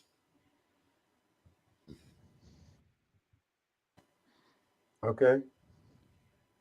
Oh, crap. I'm trying to find it. Yeah, I'm just saying that, you know, federal law grants the Border Patrol the right to access all land within 25 miles of the border. It also requires border agents to inspect, process, arrest, detain migrants on U.S. soil. Which they're not doing. I'm trying to pull up the Constitution, because in the Constitution, it would be Article 4. I'm not sure which section. No, but they don't want to. I'm gonna just tell you now, they don't want to look at the Constitution, because everything that they're doing right now is going against the Constitution. Biden, like the whole, like this administration, they're going against the Constitution, bro. So like, really, that is not what they don't want to use that. Well, it has in there about people seeking asylum, and it also has in there about how the federal government is the one that's in charge of that process. And there's rules about that too. Actually, most of that is federal law, not the Constitution. Okay. Federal law. We'll go with that. That's fine. All right, let's go. Let's move forward. Yeah, check this out. It says Andrew Tate's channels deleted from YouTube following Vice News investigation. It says YouTube has scrubbed a bunch of big channels promoting Andrew Tate's online business academy, The Real World, earlier this week. Vice News published an investigation revealing how the scheme has been using social media platforms to exploit his young fans. Tate's $49 a month program promises to teach teen boys the entrepreneurial skills to get rich quickly. Instead, critics claim the site exploits the influencers' young fans for their money and labor. Kareem Mahmoud, a disaffected former The Real World student, told Vice News that students were pushed by their tutors to work long hours, sometimes 16 a day, and bombarded with red pill ideology amid what he described as a cult-like atmosphere. Yeah, so this dude is basically scamming these people, telling them that they could pay him $49 a month and he could teach them how to get rich overnight. So as a result, No, YouTube he has can teach them scrubbed how to get rich. There's no overnight claims. get rich quickly. I mean, okay, I mean That's not overnight over, but quickly. that's not overnight. Yeah, get rich quick. Tell me how many times you flip through your reels. They're promising you the same thing.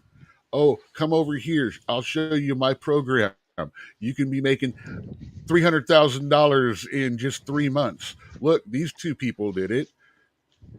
They're And- prosecuting him for the same thing. And those are all scams. Those are all scams. Mm-hmm. Period. Well, is there a reason why they're picking on him and not everybody all They're combined, like actually some kind the of? exact same program that he's giving. They're the exact same things he's telling. Literally the exact same things. And they're I've all been looking into scams. all this the last few years. And they're all I know scams. about his program because it was laid out for free. He gave you a couple of months for free when he first started it out and stuff like that. Now he's teaching legit stuff. I mean, the thing is, it doesn't work for everybody that's doing it, and the fact that the market in those particular things is very saturated right now.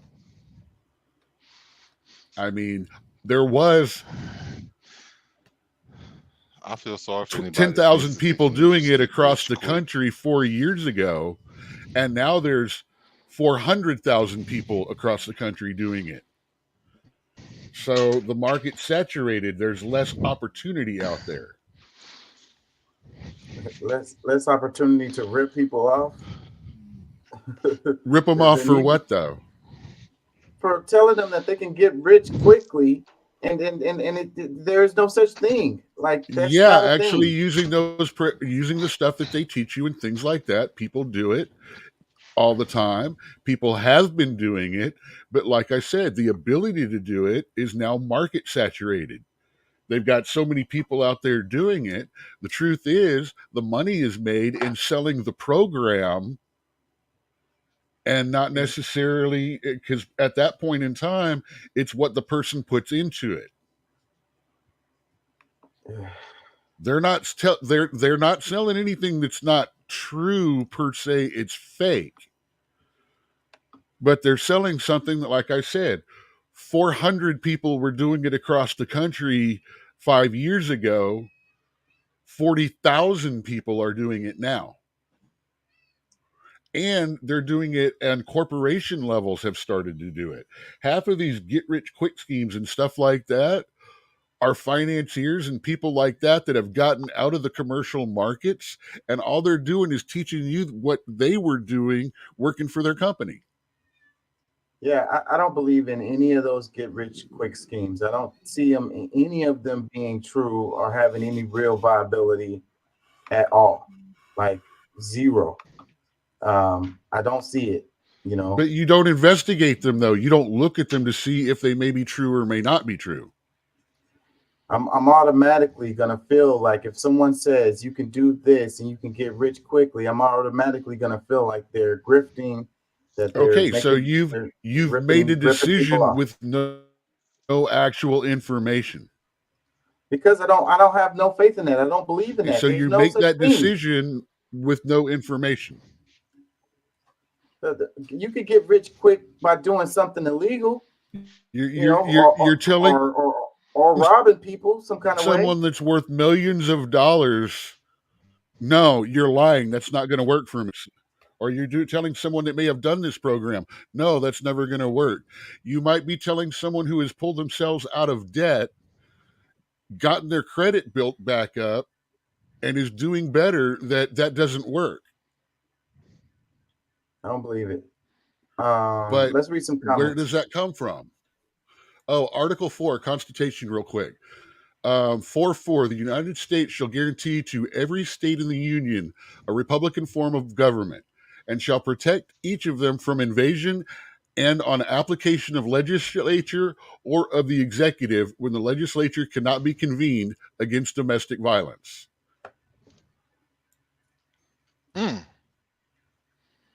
Okay, break that down in layman's terms.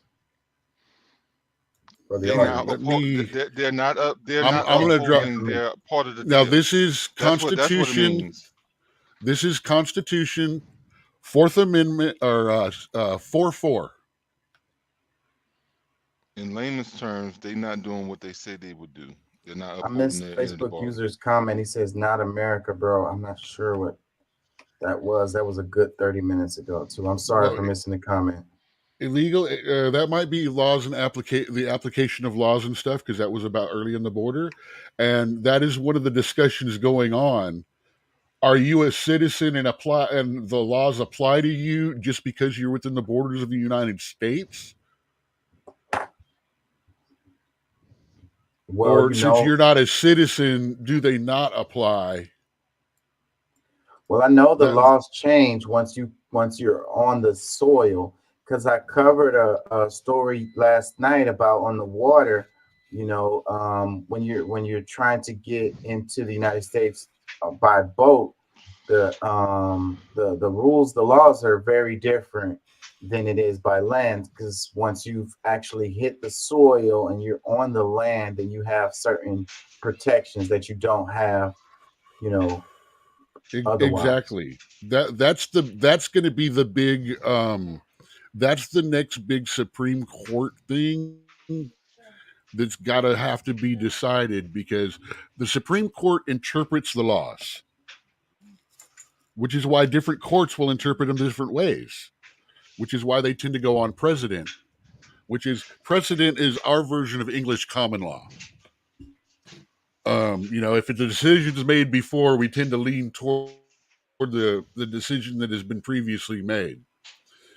And the question is,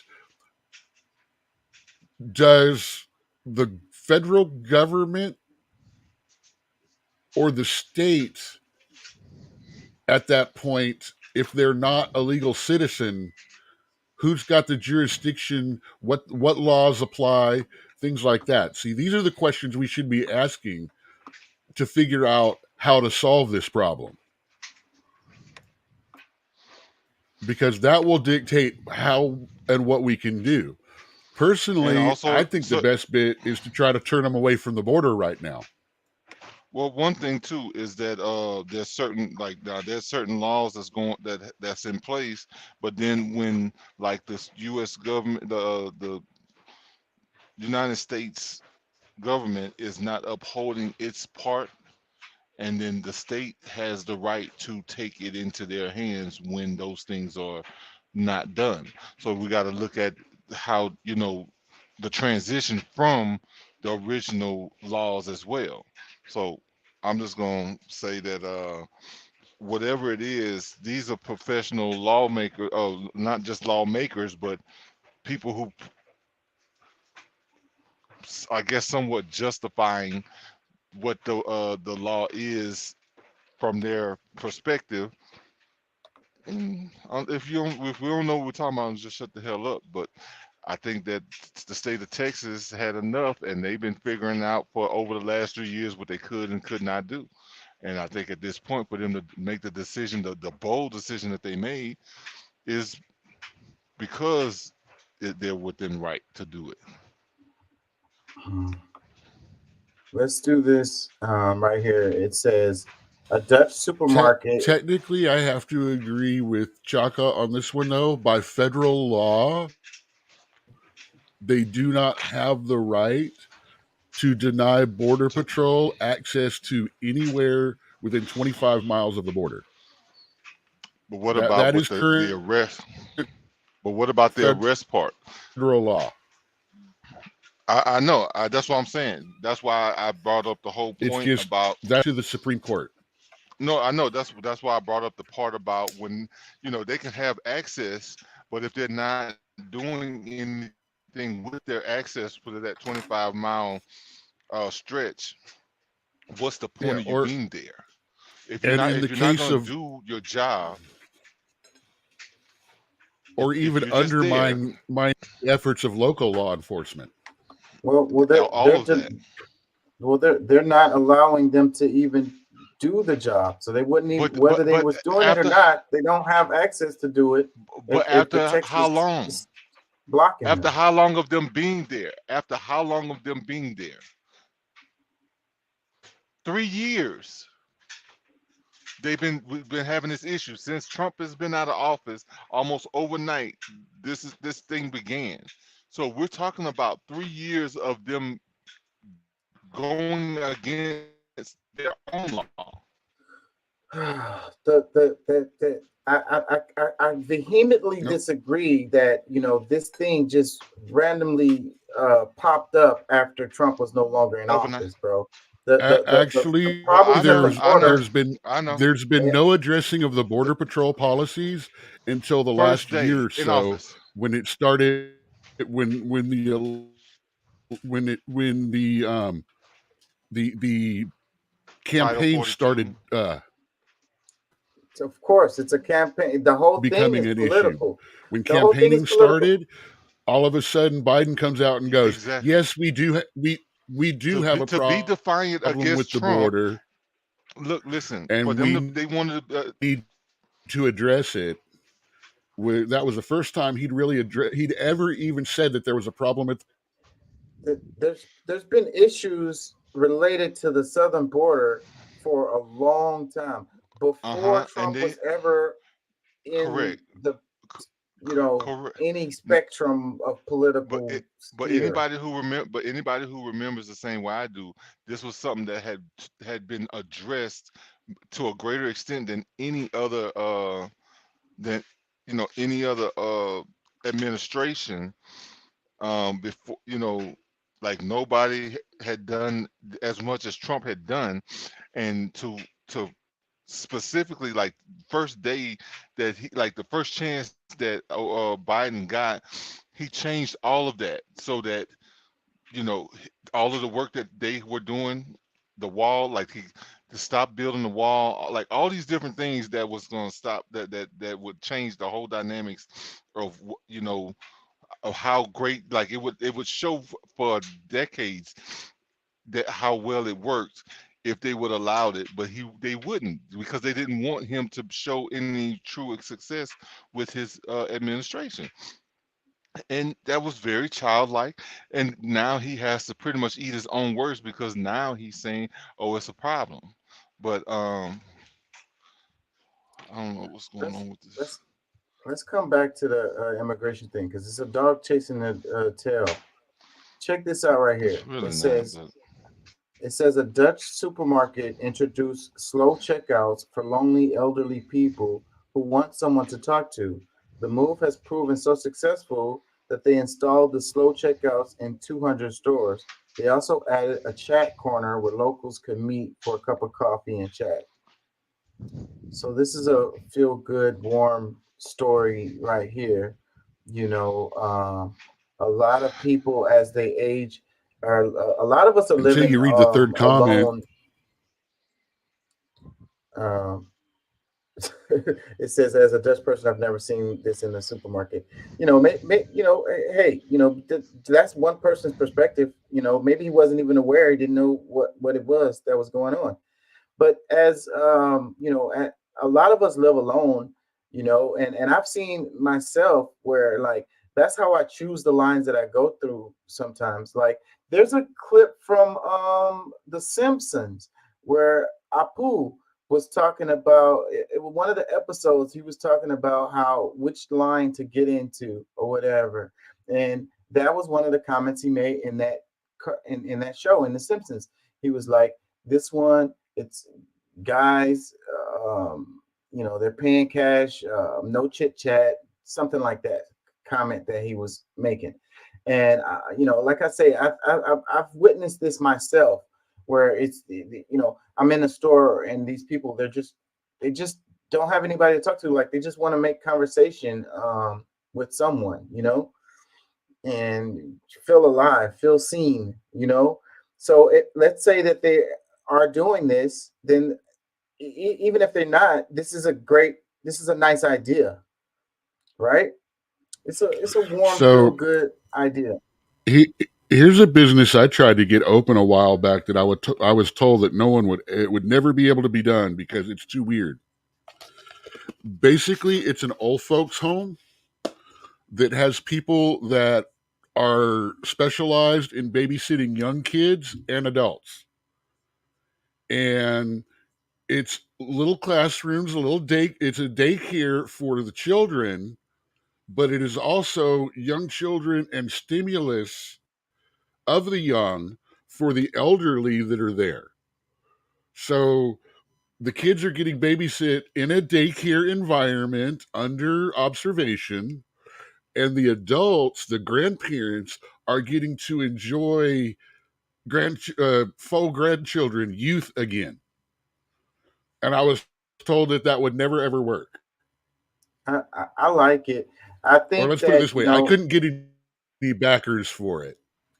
I like it. I think that though, we've pulled away. We have this individualism ideas that we have related to the way our households are built or whatever, without having we send the old folks to the old folks home and we send the kids to daycare and all of this. The old folks could be teaching Well, the no, kids, the kids that's in because pre-K, it's because the government has has it's broken up because the government has worked so hard to destroy the nuclear family. broken up the household. Yeah, I Um, mean that the government has worked so hard on that because it's easier to conquer. It's easier to conquer and keep a population under control when they don't when they don't have a family support unit, or yes, even better, if you can turn the family support units against each other. yes. And that's what I think has happened. And if we had these extended families like we did not that long ago, just a few generations ago, it would solve a lot of the problems related to daycare and old folks' homes and all of that shit. Hell, Let me 60, read some. 70% of families when I was growing up were nuclear families. And now it's completely flipped. Instead of there being 30% nuclear of non-nuclear families, now there's hardly 30% of nuclear families left. Single folks. Specifying more in urban That's areas, by the way. But that's because we're trying to follow too much of a democracy. Then, like people wanting the government to do more for them than Well, they do for themselves.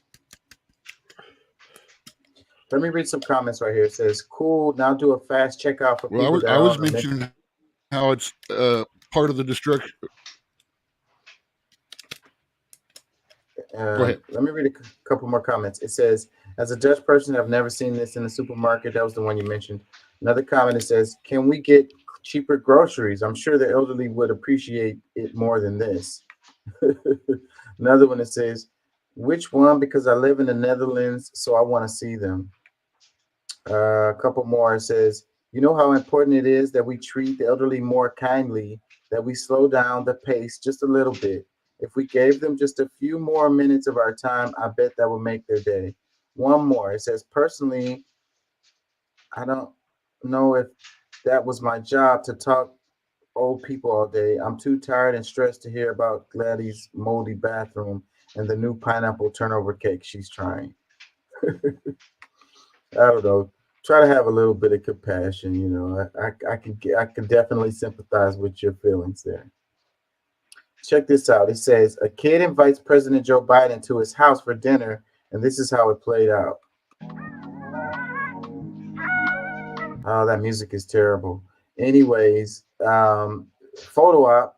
So if you can see in the picture, Joe Biden's in their house right now. He's looking at the refrigerator stuff, refrigerator magnets, and it looks like he had dinner with them and drove away in his motorcade. Is he playing catch with the kid? Oh, my bad. Oh. It just so happened to be a black family too. The caption, it says, "You don't see this every day." Comments, it says, "No matter what anyone says, this was great for the baby's growth and development." Another one, it says, "That's dope. A young man to have a president of the United States come to your home is crazy. What an experience for him." Another one, "Proof that ain't nobody too busy if they wanted to."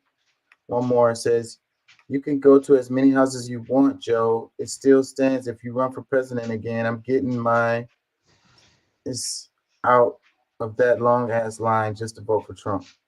Another one, it says, "Did y'all just invite the press to the cookout and serve him cookout?" Let's see, a couple more. "That's cool, but we already know they just got used for a photo op." Yeah, so that's what this really is. It's election time coming around. So this is a perfect little photo op. So the kid He's getting apparently sent a letter, said, invited the president to come have dinner. Maybe his aides saw the letter and was like, boom, this is a good one. We can use this, for a campaign, da da da da da da. Reach look out all to the the black community, get all the the black effort vote. all the effort that they've made to try to get rid of Trump is going to end up turning around where they're going to get rid of Biden. He ain't going to be able to be on the ballot. How you figure? What do you mean? Well, he's doing things like right now. You didn't see what the right now there's like a bunch of Democratic senators that's going up against Biden and riding along with a bunch of the Republicans because of some of the actions that he's making. Because I mean, of course, like the news is not really covering it. The big media is not covering it, but he's made airstrikes and doing different things in the military without the going to Congress. So that he's doing things outside of not to say outside of his right, but at the same time, this is something that is greatly against what the American people want. And he's like, this is some stuff that they're saying that is highly likely is for them to take him off the ballot. Yeah, I haven't heard that, but I know about the strikes and not getting congressional approval for them related to the Houthi rebels in Mm-hmm. Yemen. And yeah, so Mm-hmm. they didn't get any approval for that stuff, and they've been bombing Yemen again. It's like the past 4 presidents, I want to say, all bombed Yemen. You can see it didn't have any impact because I didn't know that Bush did, but I know that Obama, Trump, and well, I don't know. No, Trump didn't bomb Yemen. yeah, it was bombings in Yemen when Trump was in office. Yes, you better believe it. Okay. So yeah, well, the only thing related to that I've heard is the rumors related to Michelle Obama Yeah. running. That's Yeah. that It, that there has been rumor related to that, saying yeah. that they're gonna slide her in there, That's what they and want to do. That's what they want to do. But anybody fall for that, like, bro, look, God bless you. God bless you. You just running on emotions. yeah, She's holding out to see if Trump's going to actually be able to run. I don't think she's going to step up unless Trump gets cleared and has the ability to run. He doesn't have to be cleared. Because right now we're still Well, sitting wondering if he's going to be able to run or not at why? all. Why? Why are we wondering that? Like, I mean, because there's different states that's trying to do things that's gotten held up because when the real when we talk about the real Supreme Court, because I mean, none of the real courts are really saying that he's out or that like he hasn't been charged with insurrection. So how can you use that clause in the Constitution when he doesn't even match to that? Like he's been charged with everything else except that. Anything that they all beside that, we're not talking about we're talking about what they're trying to do, not what they can I do know right now. what I'm Yeah, saying is that's the whole none of it is like that. But and remember, I they've been think they trying to know that they block him from can't. rerunning. They've been trying to block him Listen, from rerunning since the year he got elected. The very I year he know. got elected, 3 different states changed their laws to say that if you don't show us your tax receipts, you can't be on the ballot. And that was a Exactly. direct I shot know. at But 45 because he mhm. didn't but reveal his but taxes. I was saying So this to they've been trying to to block him from Chaka. being able to be voted on I was Go ahead, telling since Pat. Chaka. Patrice. I was literally he got elected in the first place.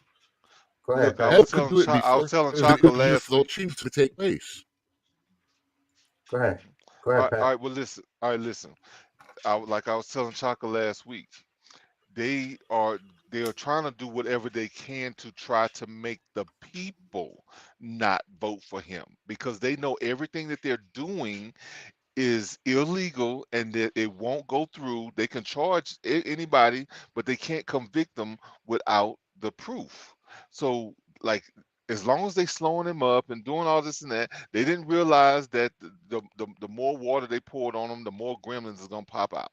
That's gonna vote for him. So the whole thing is that they've set their own destruction by trying to do all of these things instead of just acting like he doesn't exist. If they would, they had better chances of acting like he didn't matter so much because it's showing the people that okay, obviously, like in their mind, because whether it's right or wrong, what the people believe is that they're going against this man for a reason, and it's probably because them two, the major, the establishment, Republicans and Democrats are against him. He must really be trying to do something for us that they will not, or that's going to go against their grand plans. So Well, let me ask you this. What do you think about the argument related to states' rights when you have these states deciding that they don't want Trump to be on the ballot based on well, I mean, his they can legal do that, but at woes? the same time, It's a federal they're presidential neglecting their people. campaign protected under the Constitution. They can do Yeah. that, Well, but they're states' also rights. blocking the people. They're blocking the people from being able to make a decision that they want to. It's like that's the whole thing. Like they're taking the power out of the people's hand, and that's where the problem is. Because I mean, there's only so much. Like they're supposed to be the government, whether it's on the state level or federal level, is supposed to be acting on behalf of the people. And the majority of people are not like they're just like, we just won't vote for him. Like, why you got to go through all of this to try to deny him being on the ballot when there has not been any proof that he did anything wrong. Like Let me instead of play him this. being Like in I said, federal the court federal for insurrection, if he was actual the head of the insurrectionists, like why they don't have charges on him for that? That may be coming down the line. I mean, Maybe that's the biggest Georgia, thing, bro. That's the biggest the thing. Georgia case is a RICO case related to that. No, it's not. It's bullshit who because the no, that's attorney still about general and the voting. federal prosecutor have been sleeping together and taking vacations on the public dime. Yeah, well, that's all beside the point. Yeah, yeah. They would. People will use that. Unethical We're not behavior on going the to point of the talk about what they're prosecution is doing considered, wrong. despite the point. I get it. I get it, and it's probably true. It looks like it's true. It I ain't gonna lie. compromises their case. Oh, it's true. They got receipts, man. Let me play this. Mm-hmm. Well, no, the whole thing was to try to. New York putting charges on him, Georgia putting charges on him, Colorado doing what they're doing, Maine trying to do what they do. It's all the Democratic states that's well, I ain't gonna say Democratic, but people in power, because Georgia's not necessarily a Democratic state, but they have a state attorney that is willing to be a flunky to try to exploit him. Let me play this. Can y'all Check it hear out. me? Rumors Yeah, yes, we can hear you. Check this Hello? out. continue to swirl that Michelle Yes, I can hear you. Obama wants to run for president. It was an interview with Jay Shetty that sparked the speculation, the former First Lady voicing her fear about the potential outcome of this year's election, like primacy, flagging her opposition to ego, greed, and racism. Media commentators believe she's just as concerned about Joe Biden as she is about Donald Trump. Well, we saw how well that worked last time when an ex-president's wife stood against Donald Trump, didn't we? With our friend Hillary. I think that it didn't end well, did it? Do you No. think that this could change, though? Like, if this Michelle actually is happened, we're different to doing Hillary. hypotheticals. Yeah, I could definitely happen. She's very popular. I think she's incredibly popular. You need to be a bit more than popular to be president, I would have thought, although Joe Biden's not exactly Joe Biden. proving that, is Joe Biden did well for himself, didn't he? He did great. I guess she's a romantic. I mean, Hamish, you would. It sounded like they had a laugh track in there. That was so great. Over there, she's a romantic candidate, but why would she want to do it? I don't think she does, and I don't think she will. I mean, I think there'll continue to be speculation because it's not really clear what the future of the Democrats is, particularly in the face of Trump. But they have no future. I don't think she'd Do you think have a Australia- very comfortable life, I would have thought. Yeah. Do you think Australia? Do you think America in general would be willing to elect a woman yet? Well, I mean, Nikki Haley's still possible. It's true. I guess. Mm. I mean, I can't understand how America thinks. Yeah. Do it, Hamish, now. Yeah, Nikki Haley's not polling enough to actually freaking, no way, she's not. But yeah, so the argument is that they're gonna slide.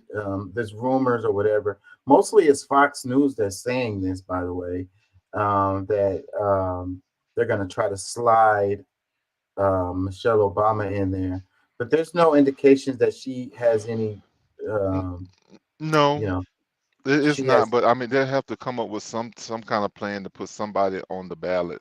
The only thing that I can, I mean, I think it's possible, but they're gonna have to really make it where the incumbent is totally incapable of following through. But of course, they could, allow him to become president, and then somehow he can't complete his term, where they could maybe put Kamala in there, and whoever's gonna, because it could be, if the power doesn't change in the in the House, for the leadership, there could be a Democratic president and a Republican vice president. But however, I mean, I think that the majority of America is waking up. Like, people who have been like staunch Democrats are like, this is BS. Like, there's like something's not right about this, and all these things that they've been doing, and then like there's never any real charges. Like, there's no jail time, there's no like convictions, there's nothing out of all of the money that they spend, our money that they're spending to try to demonize Trump. It's like, it doesn't add up. So at some point, people are just kind of like, no, they're not falling for the banana in the tailpipe no more. Let's cover this. It says Mayor John Whitmire says he hopes to combine Houston Police Department with Metro. It says Mayor John Whitmire said he's negotiating with Metro to combine its almost 400 public safety employees with Houston's police department under Chief Troy Finner. The Transit Group Police Department, with a budget in 2024 of around $40.8 million and a staff just shy of 399, could be a force multiplier. Whitmire said, with officers responding to where crimes occur, whether that's on a bus or a train or surrounding neighborhoods. Such a measure would take approval from Metro's board, whose chair was less certain such a decision was pending. But Whitmire said he's been negotiating with Metro and expected to have board buy-in soon. Yeah, I mean, maybe what's it's the a good difference? idea. Maybe it's not. I don't see any impact that this would have on anything. Really. Like I Well, don't see how. that's the question I'm having. What's the difference in Metro and the city police? I mean, we'd have to go into the details related to that, but apparently they're not. I mean, just on the surface, I mean, structured. Metro only has jurisdiction on the public transportation lines and things like that. Like the okay. constables, while they have the Gotcha. area, they're primary relegated to like the tollways and the major The county, freeway. really. Like Yeah, they actually Metro can is that. really hit. There's also a group called the Park Rangers, which are only for those.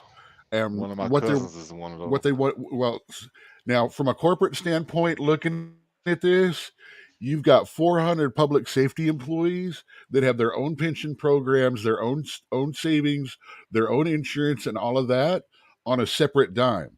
By rolling that into HPD, you now have a larger pool, and also if they have more per person, that rolls into the all that rolls into the HPD's numbers.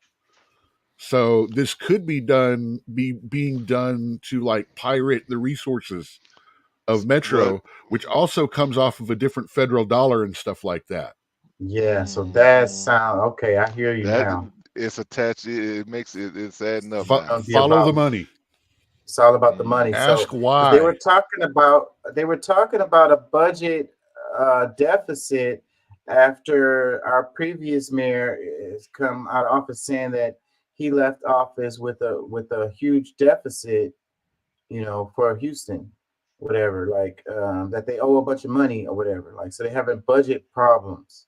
So I could see that with this overall would fix some of those budget problems if they could pull money in from a different source or whatever. Well, a lot That of makes our sense. city's budget deficit right now comes from that crazy judge and the mayor during COVID when they opened all of those emergency hospitals that never got used.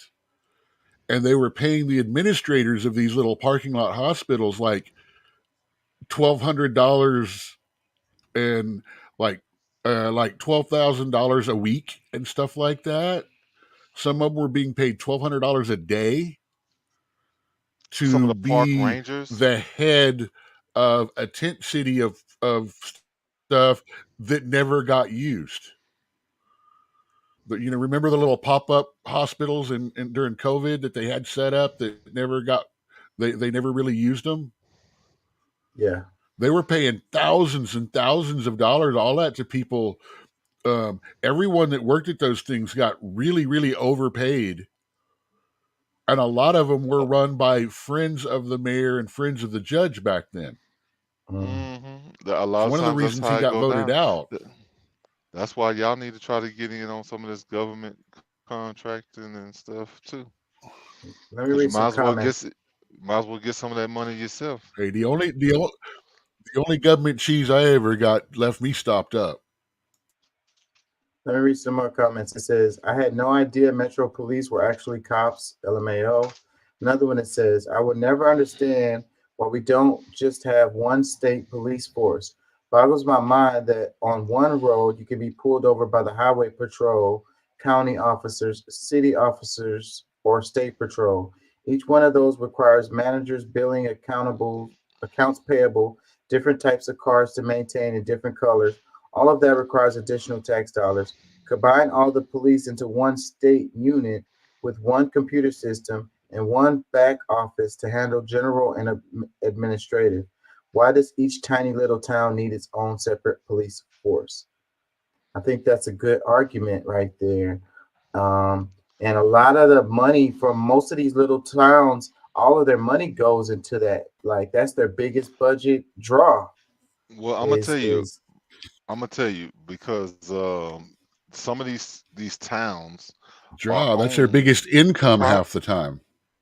No, hold on. Some of these towns are owned privately, and the sovereignty of those people matters. So you can't just the people that they want to be there is who they hire, and that's just the way it is. Like I mean, me and my my group we're looking at buying a town so that we can have some of those same luxuries. But you know, that's really what it boils down to is you know, the sovereignty of each one of those towns. Well, Not to this mention you got county law, you've got city law, you've got town law. Mm-hmm. I mean, there's all three different amounts of laws, and anyone that works would have to know all of the laws for every single place under any jurisdiction that they would possibly be in. They already don't know the laws in the jurisdictions that they are under. Okay, stop making excuses as arguments. I mean, no, seriously, this is getting it. Well, they don't anyway, and that's not the point. The point is they're supposed to. We have to speak of things like they're, you know, supposedly things run like they're supposed to. We know they're not, but that's a different discussion. Well, what jumps out to me for this story is related to Whitmire and his whole, you know, thing with the police wanting to focus on crime. But it's like the numbers show that violent crime has dropped dramatically. They came out with the numbers of the crime in Houston specifically. It's dropped from last year to this year. So it dropped, but that's what he wants to focus on is, you know, making people feel safer or whatever. But the crime it's still not the pre-COVID numbers. But it's not to pre-COVID numbers. Yeah, it dropped from where it was. I mean, but if it raises 20% and then drops 7%, I believe 7% is the number that it dropped so dramatically. You know, if it raises 23% over 4 or 5 years and then drops 7%, that is showing you're doing the right thing and crime is going down, but it doesn't show that crime is down. It just shows it's trending down. Crime is technically still up from where it was in that situation. Matter of fact, take a look at our numbers pre-Katrina and post-Katrina, and you'll find that our numbers went way up and have never come back down since Katrina. See, I mean, you could keep pushing that scale back and forth, because if we push it back to the 90s, then we can say that the trend, the crime has been continually trending down overall, because we haven't reached those 90s numbers since then. See, and here you're changing the goalpost on that. I'm talking about numbers from now. Yeah, I said that about that, but where did I state? I said year over year is where I started. The argument I was making dated back to pre-COVID numbers, right? When the mayor in question took office, right? And then you went to Katrina. I know I talked about that, and I said that is a different comparison. I told you specifically in what I was saying was the numbers went drastically up when the other mayor took office and have come back down since then. See, you're saying a drastic drop in crime. I'm saying it's still above normal. That's the difference. You're saying 7% down is fantastic, and I'm saying 16% up or 23% up and then 7% down is not that. It's not that it's getting so much safer. Yeah, I don't know what this. I don't remember seeing. Mind you, it is like he's saying. It's a period. See, I don't remember seeing those specific numbers, but this drop happened before Whitmire got in there, so it doesn't have anything to do with what he's doing. You know what I'm saying? So if that's my point, is that it dropped, but he's just came in and he feels like his focus needs to be on crime, even though it dropped before he came in, and that's what the statistics are showing. Well, I think that if we kind of pay more attention to some of the things that you know, I guess they get overlooked, because I mean, the population changes because there's a lot more people coming to Texas because of, you know, issues that they're having in the states that they've been living in. could have an effect on that, and that's going to kind of fluctuate. So the up and down, I guess, somewhat makes sense, but at the same time, I mean, if it goes up and then still comes down, if you're still above that level, the original level, you can't really say it's down, and that's the part that I think that Doc Yeah, was but that saying. but that depends But on where you start the scale. Because yeah, if you, like I say, if you push it back to the 90s, then it's overall still down. yeah, and I mean we can push it back to the 50s too. Remember your statement right now. The next time reparation discussions come up. Oh no, I don't want to have that conversation. I don't know how we got on reparations. How did we get there? Let me read some comments. It says, "Why bro wearing a mask?" That's not even a bro. That's clearly a female. Another comment, it says, "Provide better training for cops and end qualified immunity." I don't see why anybody would have a problem with that. Another comment, it says, "That water bill, work on that." The fuck? So this is like showing again, people are more have other concerns that are supersede this. Another, go ahead. Yeah, because one thing that I would say, if I mean we're talking about the current period, the biggest thing that has happened in our current or recent past is COVID, and a lot of things that follow since then, and the how it relates to crime is what I would probably be more so looking than. I mean, Katrina is going back what 20 years, almost 18, Yeah, 19 years. So we're talking about within the last cycle of leadership. Whether because I guess the governor is the same. I don't know about the. We lost you. We lost him. Yeah, so his argument was, the pandemic. So, but like, what drives crime? Poverty, people being in dire straits, not being able to pay their bills, not being able to eat or whatever, Dude, you So act like that's the only reason people do crime. I that get is the so major all driver you of ever crime. I mean, that you is proven, bro. That's like there's no argument okay, to that. dude.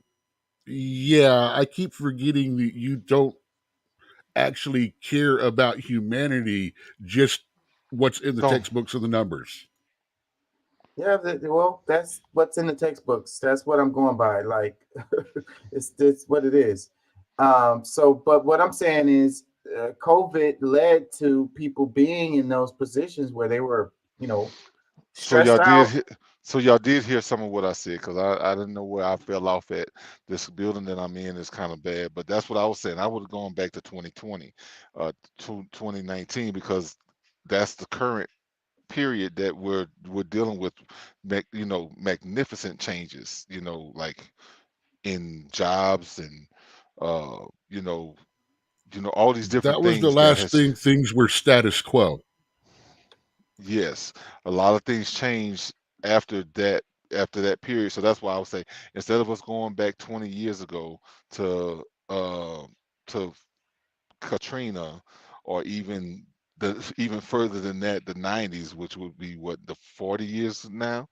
Uh, like, it just doesn't add up so much to me. Well, The 30. the pandemic was a special circumstance. That's what I was saying. That's was not a normal thing. Like, we hadn't had anything like that happened in a really long time, and that drove, people No, to we behave in abnormal ways no, that would lead we've to had it, but it wasn't crime. promoted the same. It wasn't promoted the same way, because there's been pandemics that's been going on We for didn't have like no every complete decade. lockdowns, and Uh, people couldn't go to work, and people couldn't go to school for like 2 years or whatever the hell it was. Come No, on, man. I no, I hear what you're saying. I mean, but all right, because I guess my wording is a little off. There were significant differences in the pandemics that we have every decade, but this one was the most significant one. But that's because they're getting to the point where they're trying to really assert their control over the people and raise the fears and all these other things that is necessary for them to follow through on that plan. Well, the But context that we're talking like, about here is Okay, crime. nobody is questioning the fact that crime spikes during disasters. Okay. Crime spiked during COVID. What we're having a Okay. problem with is you are arguing that crime is down after but crime it's spiked definitely up. and claiming that as such a great, wonderful deal. And it's still higher than when the status quo was normal. That is the disingenuous part of the argument. If crime is up 20% and it's down 10, it's not down. I get it. It's I hear still you. up. I'd have to Thereby, see. a focus on crime is not a bad thing. But to be fair, they do need to spend some more money fixing these damn potholes. Yeah, so the I'd have to see those actual numbers to argue that fairly. But I hear you. That's a fair argument. But that's my point is though I think that there's greater priorities here in Houston. We're a big city. There's always going to be a criminal element here. It's a lot of people here. So that just by the numbers, you're going to have a criminal element here. You know what I'm saying? But not to say that that's not important to deal with. I'm saying that we have bigger fish to fry. The crime is trending down. So let's focus on something else. Check this out. It says in first 2024 campaign swing, Abbott turns to school culture wars to boost support for vouchers. Houston Chronicle posted this. It says, as the outlook for the school voucher push grew increasingly bleak last fall, Governor Greg Abbott warned lawmakers he would go the hard way if needed, all-out war with anti-voucher holdouts in the Republican primaries. But in his first campaign stops aimed to boosting support for vouchers in the Texas House, Abbott spent only a couple of minutes on his signature policy, part of a stump speech that touched on a laundry list of issues from property taxes to guns. The biggest applause lines came when Abbott turned to immigration and school culture wars. The dynamic points to a key challenge Abbott faces in March primaries as he targets more than a dozen Republican lawmakers who rejected his push last year to give parents taxpayer dollars to send their kids to private schools. The issue, while broadly supporting the GOP voters, this is not a top of mind priority for many polling shows. Abbott is getting around the lack of enthusiasm by focusing instead on public schools as a breeding ground for liberal ideas, a framing that has animated conservatives across the country. So yeah, political year coming around. So you use the buzzwords that work, and he's got this personal vendetta related to the vouchers. And I think that there's money related to that, benefits that he personally get that motivates him in that particular area with the vouchers. But the whole thing with the border and the culture wars in the schools, the liberals are taking over our schools. Those are the two hot button ones that work for getting people out to the polls. So he knows what his bread and butter is. Let's read some comments. It's I guess other politicians need to figure out where theirs is and try to get their push instead of just trying to demonize him, to just go on and show where the benefits are to not have all going in a different direction than what he's speaking. I mean, I think that's one of the major problems with our politicians is the fact that they, instead of showing a clear cut reason or plan or what's going to work because basically what they've been doing hadn't been, and him going with a different route doesn't mean that it's kicking out public schools, but for those who want to use that program, I think it should be available. Because I Yeah, mean, they're well, all they're all paying taxes, and some of those funds should be able to be used for their kids to go to whatever school that they choose, instead of trying to make laws that, oh well, you live here, you have to do this. well, Like, I if mean, you have the money to put your kid in a private school, then you're gonna do that. You don't need no freaking school vouchers to have anything with that.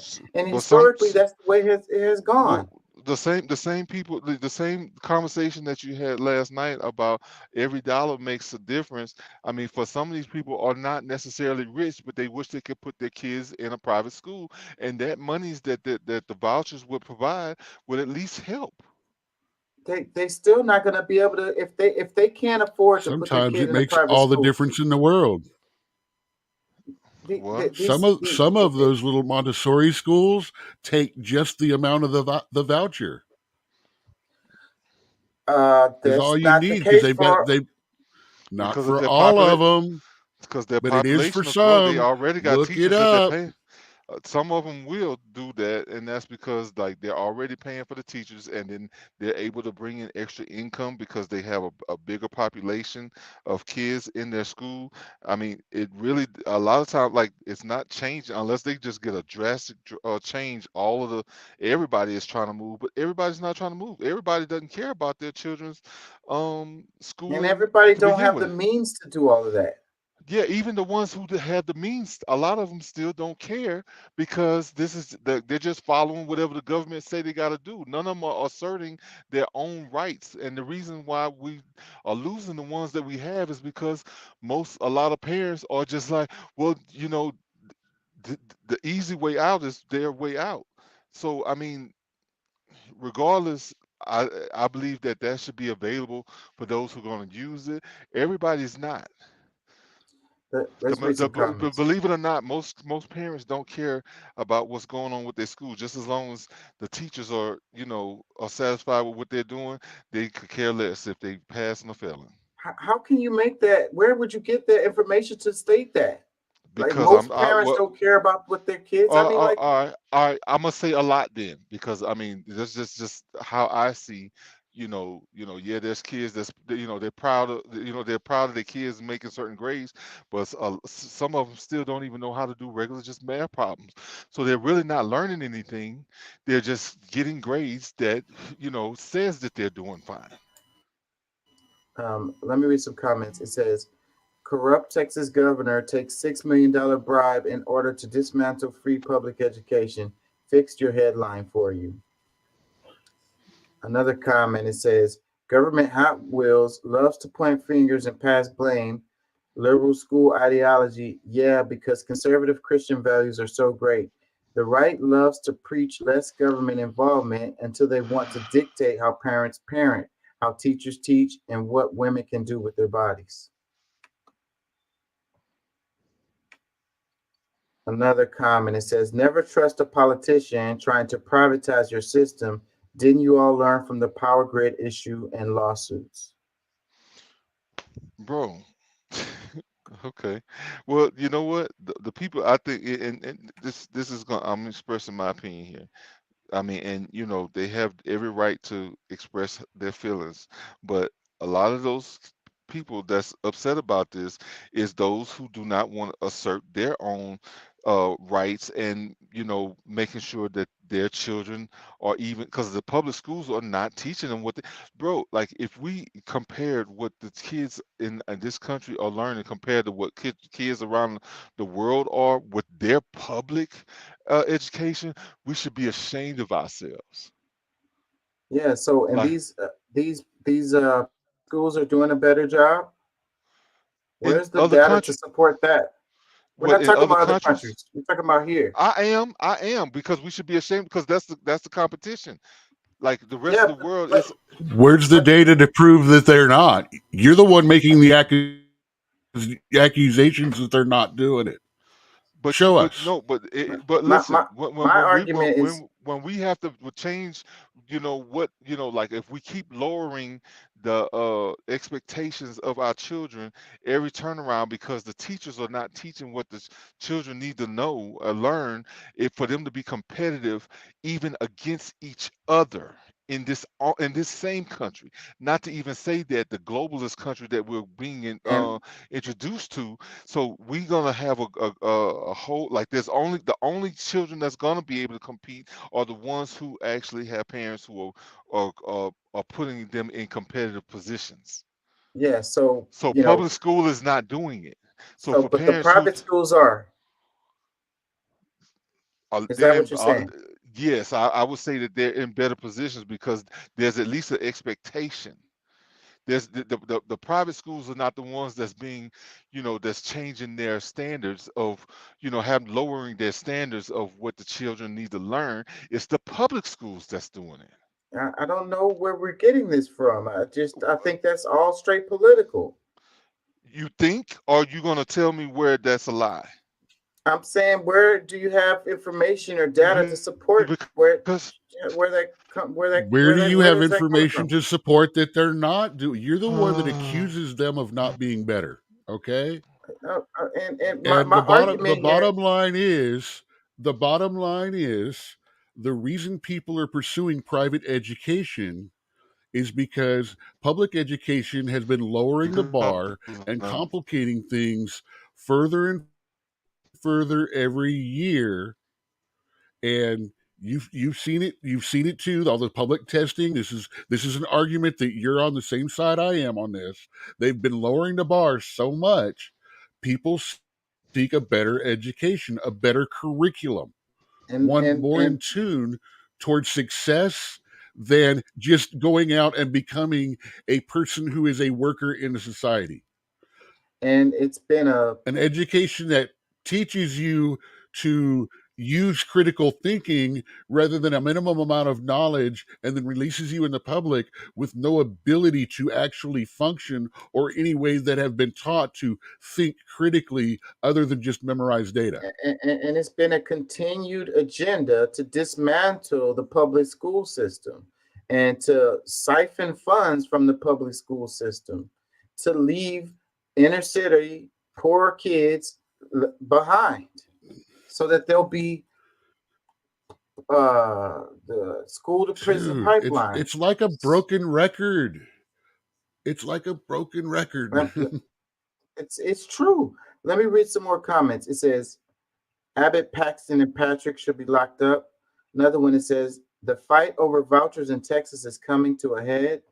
It is more than just Wilkes and Dunn. Other billionaires are playing too. Jeff Yes donated $6 million to Abbott. Vouchers aren't about kids. It's about money, religion, and race. One more comment. It says, in states where they've done student vouchers, 80% of the students on vouchers were already in private schools. It's a scam to take money from public schools and give it to affluent, already attending private schools. I say this as a blue-collar kid who also went to private schools from 5th through 12th grade on scholarships. Vast majority of the money will not go to kids who actually need it, because parents will still not be able to afford most private schools, even with the vouchers. And private schools will jack up their tuitions to keep their schools competitive, i.e. free of undesirables. Tell you what, because I mean, what I think, I think it's old. Say I could care less, because I prefer to teach my kid at home, which that's what I'm gearing myself to anyway. But and have a tutor from time to time. But however, these parents that's sending their kids to school, and the because they live in the districts with these, right along with the rest of them, their kid goes to private school. I know my sister went to private school. Like, the tax is still, like, some of their money is still going to schools that's not even benefiting these kids that's forced to go there. So I mean, for those that can afford or not afford, I mean, that maybe there could be a system that they could come up with that would be more make the public schools more competitive, have teachers who actually are going to teach the children, but then at the same time they don't want to pay them, so they don't have a reason to do more than what they've been doing. These private schools, I mean, I think that dynamic is a little bit different. So j- just just to, if you want to talk about fairness, the monies that's going into a public school that people have to pay for no matter what, regardless if these kids go to the public school or not, and you giving them an option to defer or to supplement some of the schooling. I don't think this is like just a bad deal. So I talked regardless, to a teacher who was she was retired. She teach like 40 years or some shit, and she told me that you make more money as a teacher in the public school system than in the private school system. This is what I'm this sure lady that's told me. I'm sure that's in some cases, but I And can't and speak on that one way or the other, but my assumption is that for whatever reason, these public schools, these things are working a little bit more because of the expectations that they have within the teachers and the students. So they're doing the process. There's a process that's happening in these private schools that's just not happening in our in our, let's just say, the majority, because some of the public schools are doing fine, but very few. yeah, there are some public schools that Cy-Fair, my youngest is in the Cy-Fair school district. It's like number 2 in the state. But And it blows mhm, out the numbers in a lot of these private schools. They okay, are really yeah, really performing very well. Okay, yes, so whenever people make those blanket statements about public school system sucking, but it's it's it's, but it's we're talking about generally. We're talking about for the most part because it's not working out for the majority of students, it, and and it, a lot of it has and to we're do with talking the about state. neighborhoods that these No, kids live in. Part of it has to but do that with how shouldn't the matter. tax system But works because of that's an the excuse. See, funding. I think The funding comes from the property taxes. So if you're in okay. a neighborhood that has, houses that are worth more, then there's more money going into the school system I hear what you're saying. in that particular district. I So that's understand. part of the issue, that because that's a baseline issue that has been baked into the system, Well, to provide for more affluent neighborhoods, and and and and and not have resources for the inner city kids, for the poorer neighborhoods. And so, well, what are your comments related to this comment where he says in the states where they've done student vouchers, 80% of the students on vouchers were already in private schools. So the whole that fights against the whole argument of the vouchers, because it's supposed to be for school or parents' choice, for well, them to be able to decide to put their kid where they want to be or well, whatever. But I these think are it's a already kids that are already in private school, listen, 80% of them. listen, listen. It is assumed that because you send a kid to private school is that you're rich. That's not the case, bro. These are people who are just willing to invest more in their children. And because they are trying to separate them from some of the BS and what school they might end up in the just because of where they live, they take the chance and they spend money that they may not have. So regardless if those kids were already in that school, because my dad was not rich, he was, he sent my sister to private school because of what he was trying to keep her from having to deal with in their area, the area that they live in. So it's just assumed that because they were going to a private school. I know guys that lived in the neighborhood I grew up in. Their parents were sending them to private school, and it got to a point where they just couldn't afford it no more, and they end up at the public school, and then they fooling around with people like me now. That's doing all kinds of stuff. So I'm just Yeah. going to I'm So what? but what I'm trying to say is the whole idea that just because they was in a private school doesn't mean that they didn't need the money too. Yeah, but the numbers are showing that this overwhelmingly benefits people who have those resources. So what about the ones who don't? You're saying the people that may or may not have, the money to spend. What about the ones that there ain't no may to it? They don't have it. They live check to check. They don't Hmm. have any expendable income. They don't have any money to send their children to another school other than public schools. It's all the way out of the Well, option. well, That well, was I'm the gonna tell case you. for me. Well, I'm gonna tell you, some of them might need to, like find some time to go argue with the school board, the people, to make it where that they actually do teach the kids what they're supposed to teach them, and to stop trying to focus on things that's not. And then that's the whole thing with these public schools. They're trying to implement things that is not necessarily natural, and so that's one of the other And reasons why that's why I some have a people. problem with this rhetoric because it leads to I this don't care. situation that Abbott is on, where he's basically siphoning the resources from the public schools and sending them to the private schools, and that's what No, he makes no the he is compounds the situation listen. and makes No, it you're looking worse. at it the wrong way because he's trying to provide because like I just said, all of these people uh are not as rich as you think or have as much money as you think. Given allowing citizens the ability to have some funding that they have put money into through taxes to be able to use for their kids schooling instead of them having to pay the full amount that they would pay and never get to receive the benefits of the taxes that they pay for their kids going to school. This Like comment, it says everybody. vast majority of the money will not go to kids who actually need it because parents will still not be able to afford most private schools, even with the vouchers. And No, private see that's schools will jack up their listen to this. tuitions to keep the schools competitive, i.e., free from undesirables. I This hear is I what's hear really happening. Like the rest of that is shit it is just bullshit. is It's it all it's a class situation, it's a racial situation, and that's is it just what it is. no. Period. So you mean to tell me so it's a class and a racial if this same situation was going on with my sister being in school, that's her being able to be able to use some of the funds that is gonna my dad would be paying in taxes anyway because he didn't have the chance to do that because he just had to suck it up and say, all right, my kid is not going to this school and I'm just gonna have to figure out a way to get this thing paid so she can go to a decent school. So that this thing wasn't available during the time when she was in private school. And like I said, he didn't have the benefit of being able to supplement like what they're trying to do now.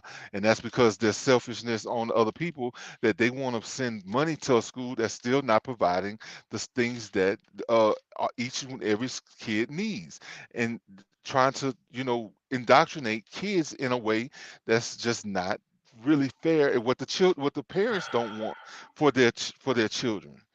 Like, bro, at some point you got to realize that everybody is not down with this whole ideology that you might be okay with, but it's unfair for you to try to say, oh well, screw it. If you want to be able to use some of these monies that you put in, that you've paid in, these taxes that you paid into, you just need to put your kid in public school.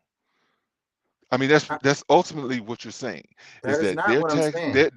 their tax money should not be they shouldn't be able to utilize the tax money that they pay because it's going to go to public schools that where the poor kids and people who've been getting neglected anyway, we're going to keep sending money to places that's not benefiting our children because we want to be able to control what your kids gets and has and uh, ultimately is able to benefit from because this is we want to control every portion of your life.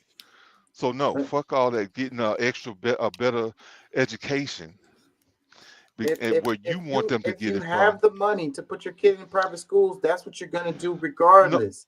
This is they about will, but taking money from public schools and that are giving it to private that is schools. not.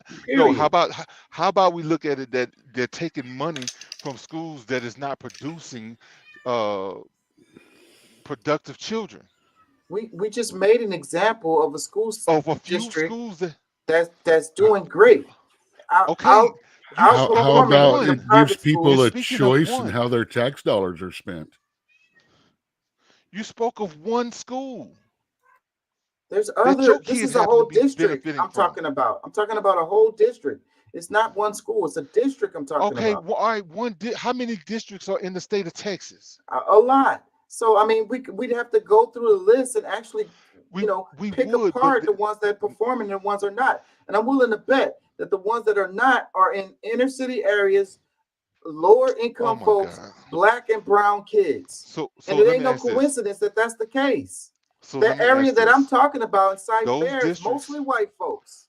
look, And you those got kids districts. that are taking parents that are taking their kids from the other side of town and putting them in this school because they know it's better. Okay, and that's the same type of thing that they want to do in their district is to be able to take their kids to another school that is going to actually teach them and do better by them than these schools that they just keep wasting money in that is not trying to really do the job that they supposed to do. Like a lot of them don't even know how to read. Not they some of them don't even know how to say words, let alone to say comprehending the words that they're reading. And I know this firsthand, Because bro. a I lot of know these this kids are firsthand. only saying I a went lot to of these Jack kids are Yates. only saying words. They don't even understand what I they're went to saying. Jack Yates. There was kids that graduated from Jack Yates who didn't know how to read. Literally. They were sports Exactly. folks. They played football, and their coaches had a lot of power in the school and put pressure on the teachers and fucking pushed them through their fucking classes, and they fucking graduated. And it was only because so they could continue to play football because you have the no pass, no play deal. So then they force the teachers to pass these kids so that the kid can fucking play football. Uh-huh. Meanwhile, they don't have nothing after they graduate because they don't even know how to fucking read. And yes, Hmm. it happens. But guess what? Jack Yates is like 99% black folks, okay? But And no, it's in but third ward. It's in a lower income community. you So mentioned there ain't no fucking individual. question You about this freaking but way that this is you keep systematically speaking on done. individual schools though. Like that we're talking about more than just a few schools we know of. Some of these areas just not doing what they're supposed to do, and some of them It's are just systematically that way. It's not that it just so okay. happens So that that Pat, school systematically, is this we need just to isn't get a number rid of those one. discussion; schools. it's a rant. Systematically, Let- we need to get rid of those schools that's not doing the It's job. not it How do you do that? You just close the school down, Pat. and where It's do not a those kids got to go discussion; to Yes, it's a school? rant. yes. There's absolutely nothing going to be done to further a Let, conversation. let He's me not read a couple interested in more. having one. Let me read a couple more comments, and I'm gonna move But on. that's how you fix it. You This just get rid of the school. Yes. you just close the school. So where the kids go to school then? You start sending them to other schools that's actually going to uphold what they supposed to be doing. Like bruh, like why are we sending money to schools that's not teaching our children? And it's okay. Let me read a couple comments. It says vouchers are a way for wealthy to take middle class and poor people's tax money and get a discount coupon on their private school tuition they were always going to pay. Another one, it says he wants to privatize your schools like our power system, which means they will deregulate and our tax dollars will pay to teach children to eat paste. Mostly, it will do away with all special education and your child's right to an education. No, it's not. No, it's not. Like there's just children whose right to learn and to be taught by the teachers in the schools that they're in has been violated. The special education is especially important part of this because they don't have those kind of programs in the private schools. So, those kids are left in the public school because they need special needs, and Well, they're not that going to don't get that doesn't mean that those all the schools have to get shut down. It's just the ones that's not producing or not willing to up their standards for our children. Like I don't really understand what's so hard about that. Like if they're not producing what we need in the school, they shouldn't be there. We shouldn't just keep giving them a check and paying their bills, and they're not doing their part. Let me read a couple more. It says, I'm so tired of this type of bashing public education. They underfund and talk smack about teachers, and then they take very large donations from those who want to open private and or charter schools for profit. It's all in the narrative, and the sad part is his followers believe it.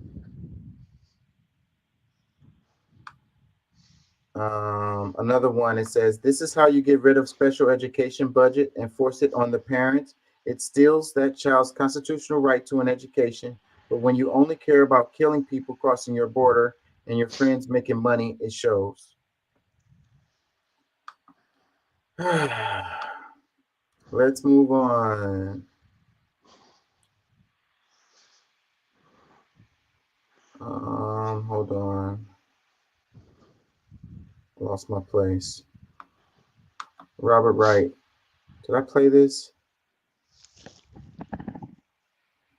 No, I don't think I played this. Let's play this.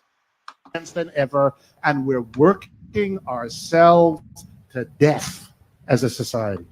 That's because of this system that can't translate the very technology it achieves into the liberational mechanism that it defends these technologies with, but never implements because they have to make money. That's the problem. If workers ran the enterprises themselves, they would have a whole new set of objectives. There's nothing sacrosanct about the bottom line.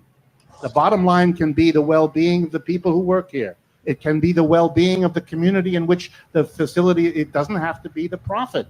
That's the lesson of all economics. And when people tell you otherwise, they're trying to get you to support the idea that what's best for them as directors and shareholders is what's best for everybody. But if you believe that, then you're the kind of person who thinks that if you only buy that kind of soap rather than that one, not only will you be clean in the shower, but your sex life will be transformed overnight. You laugh at that, you ought to laugh at the notion that profit is the royal road to social betterment. It never has been. We have more technical advance than ever, and we're working ourselves to death. You know, and that's the whole thing. They're coming out with AI and everybody is scared of losing their job or whatever. And it seems like, well, how come AI can't just go for the betterment of society? You know, how come it can't just be that we're working less and, you know, the AI is doing more of the work for us and we're living, you know, better, spending more time with our family, you know, being more creative, creating things, you know. But we have this narrative in our mind that that's socialism, you know, that, you know, everybody has to work, you know, 80 hours a week or whatever the number is, you know, and that's the functioning society. So as we become more computerized or mechanized or AI becomes more implemented, then what is going to be the result of that? You know, it's going to be fewer jobs. You know, AI is going to take out a lot of jobs. So how do we structure society in a way that people can live still and not have to work all the time, and we could just have AI do the work for us and people still live? Well, I think that the problem is more so when we talk about AI is we've been dealing with AI for a long time already. Because Google is AI, you know, any search engine really is AI. But at the same time, I think that because we don't really know how to prepare what type of jobs that is going to truly be necessary and, you know, that or will be available, there's no way for the public to know what type of training to do. That's the only problem I see, because I feel like it's gonna be just like every, you know, other generation. We grow, we do things differently, and you know, we need to learn how to utilize those these new mechanisms. But I think we're reaching the end of the idea of exponential growth and the idea of profit over people. As as long as we have those that as our driving economic force, then we're going to have this issue where, you know, it's like people have to work or whatever all the time, you know. We have to change the structures of the way that we do things in society to, you know, there's certain sectors should have no real profit in it. You know, it should be to benefit the people, you know, and it should But be it a point is, where but the people have,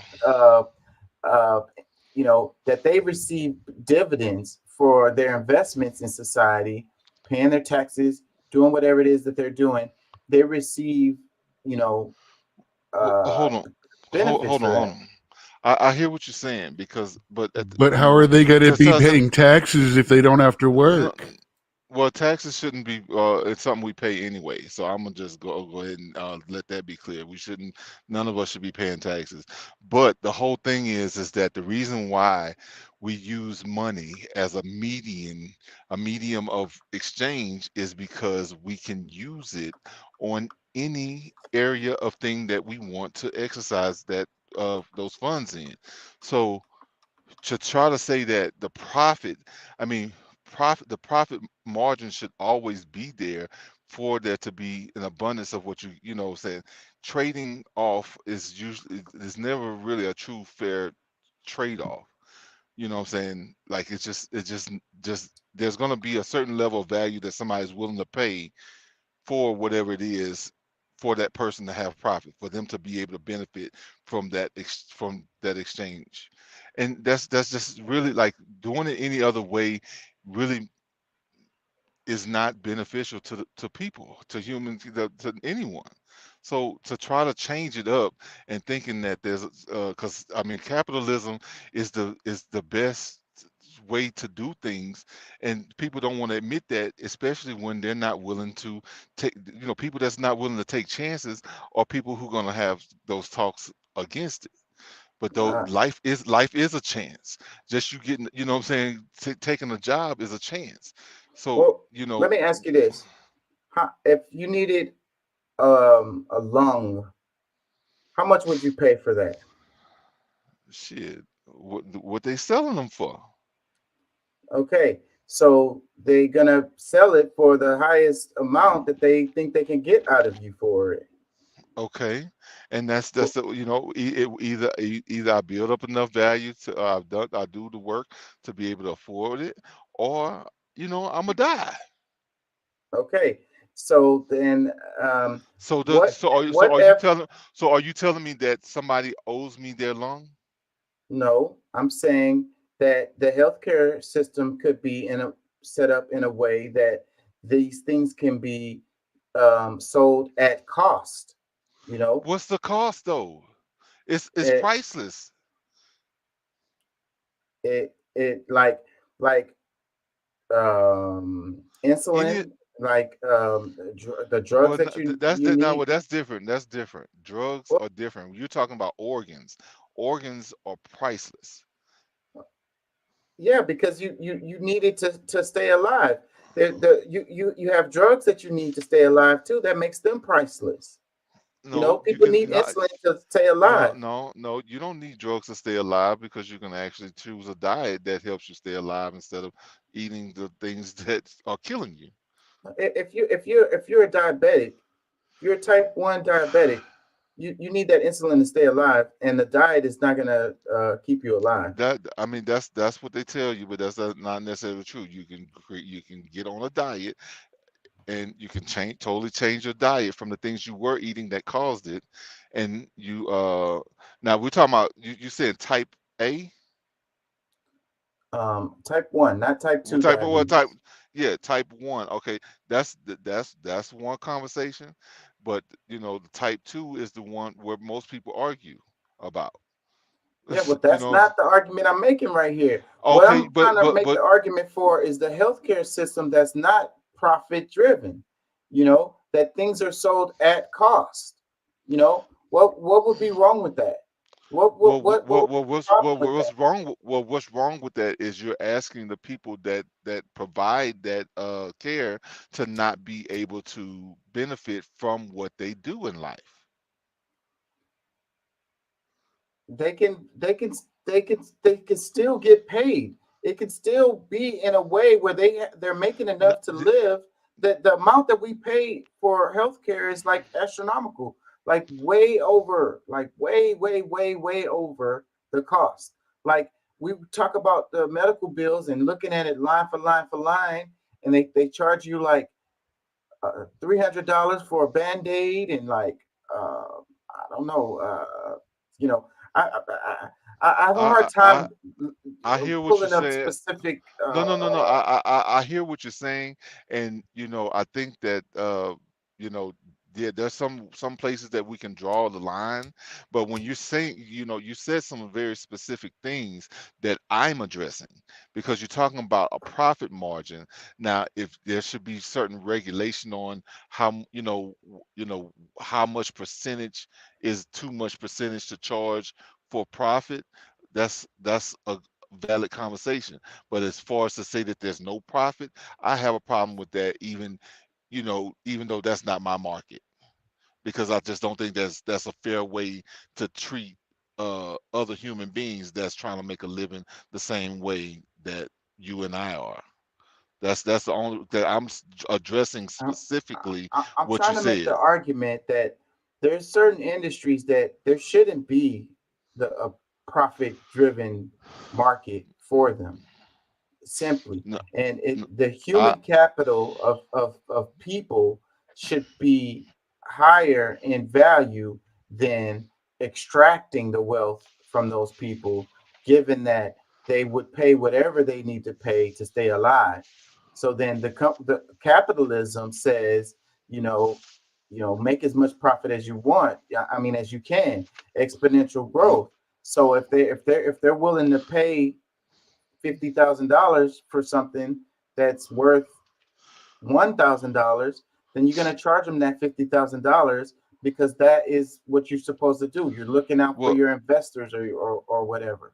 Well, the only thing is that I think the thing that has been moved out of the equation is competition, and that's because there's a lot of people who they're able to lobby and get the front seat to whatever's going on, and pretty much the ability to push those same push their competitors out the way, and they're able to eventually steal the products that they had, or make use of it somehow.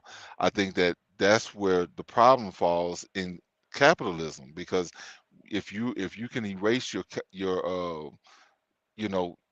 competitors, then yes, you're going to have the ability to just charge whatever you want, because now you control the market. But when that's not allowed to happen, when we actually have fair competitors, competition, then somebody's gonna be like, well, I need to sell some of my stuff. Let me sell it for this so that I can keep my stuff moving and I can get some new product and do this, that, and the third, or whatever. But when you don't have to do that, and you allow government to make room for, because see, that's really the problem. It's what the government is allowing these big companies to get away with, instead of like providing the same kind of help for all of the different drug makers and things, where that they can have a competitive price across the board. I mean, that's the types of things I think that would need to be addressed, instead of just saying that it's a problem having a profit. Well, we're talking about the same thing really here. You're really making the same argument, because it is Well, about. I'm like I said, I'm addressing what you said, not necessarily, because I mean, overall, I would assume that, I mean, that's the only way to really solve it. But to say that there shouldn't be profit, I think that, I mean, to say that that's not really assessing the whole situation. Let's play this. Ilhan Omar and Kamala Harris and that Supreme Court lady. If white men are the greatest threat to America, why do you keep marrying them?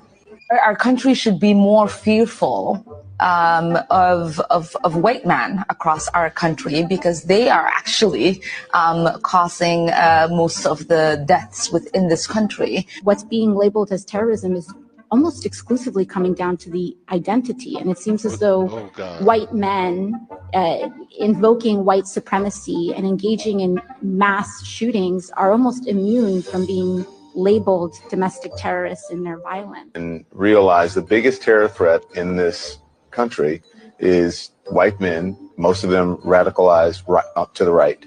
There is no vaccine for racism. We have got to do the work. So I just have a question for AOC and Ilhan Omar and Kamala Harris and that Supreme Court lady. If white men are the greatest threat to America, why do you keep marrying them? Our country. I hate that he said that Supreme Court lady. Like, he didn't take the time to look up her name. Yeah, I mean, that was painfully disrespectful right there. Some of them should be. That's I'm not so upset about it, but you know, that's fine. I mean, the way she got the job, but anyhow, I mean, the point. You agree or disagree with the point? Because I think a lot of the stuff that they say is to invoke political favor or things that they don't really believe in. Like some people have mentioned before. Like they just say things that they don't really believe, but they'll say it to further their political agenda. No, I don't agree with it. What I will say though is these people are getting close to power. I think that is part of the motivation for marrying those people that they marry, is to take advantage of the privileges that come along with that. I think privileges that come along with what? Being married to a white man. What privileges they got that we don't have?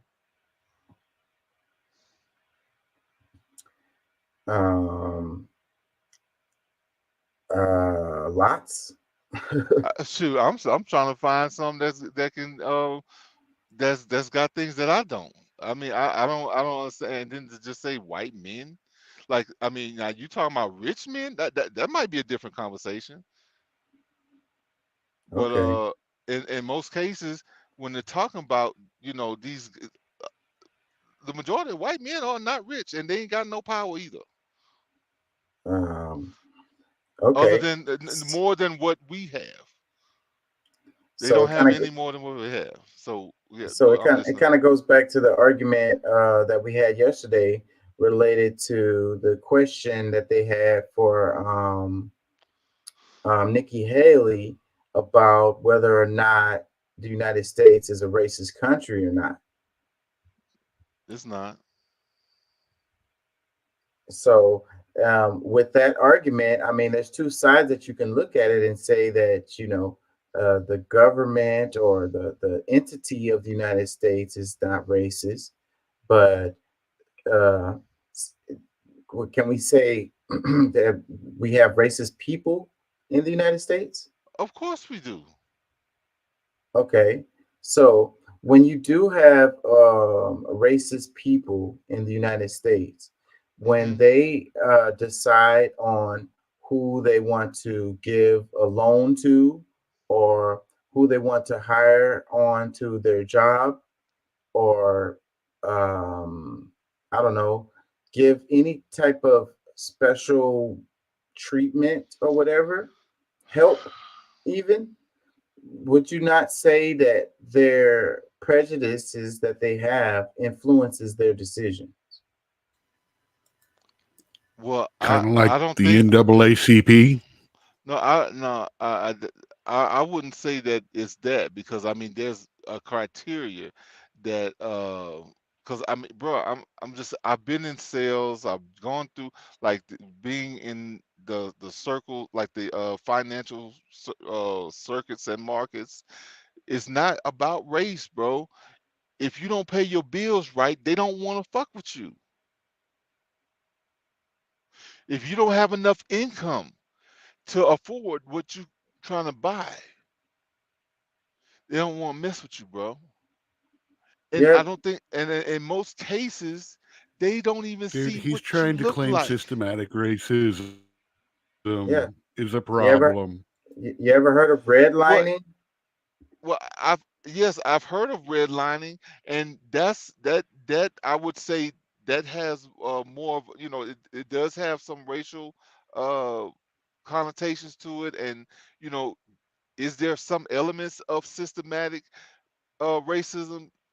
I would agree, but to the say for the most part, like if you can make if you because I mean if you're not making the money to afford it, they're gonna be like, okay, so like why am I doing this?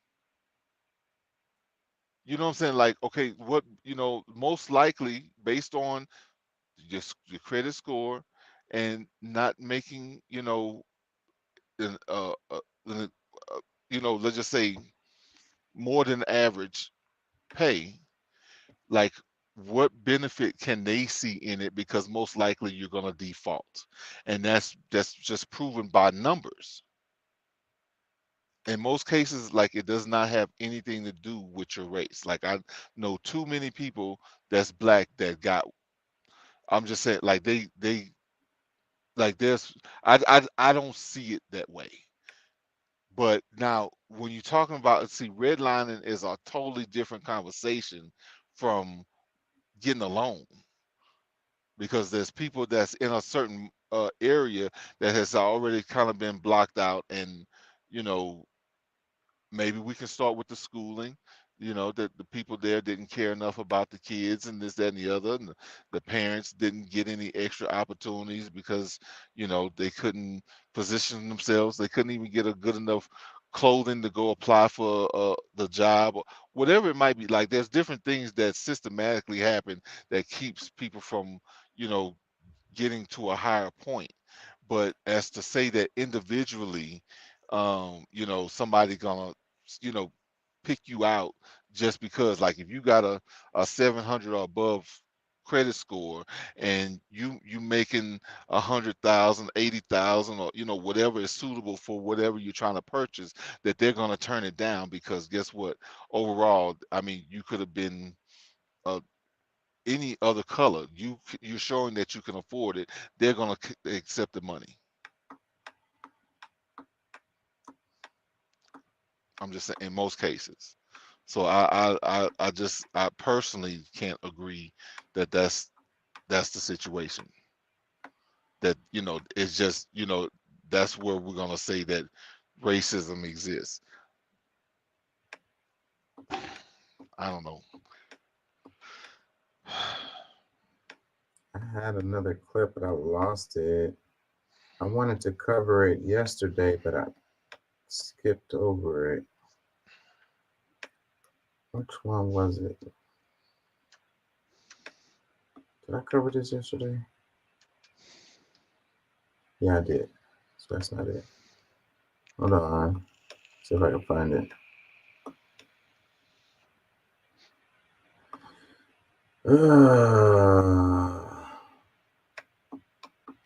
I hate that this screen be flipping when I'm freaking scrolling.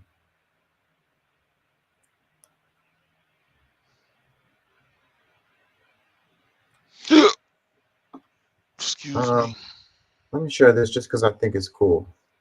5, 6, 7, 8, 1 and 2 and 3 and 4 and 5 and 6 and 7 and 8 and 1, 2, 3, 4, 5, 6, 7, 8, 1, 2, 3, 4, 5, 6, 7, 8, 1, 2, 3, 4, 5, 6, 7, 8, 1 and 2 and 3 and 4 and 5 and 6 and 7 and 8 and 1, 2, 3, 4, 5, 6, 7, 8, 1, 2, 3, 4, 5, 6, 7, 8, 1 and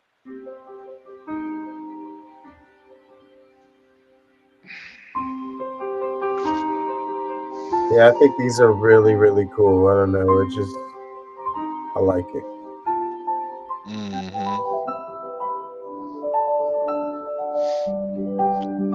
I like the ones when they do it in the pool, like the water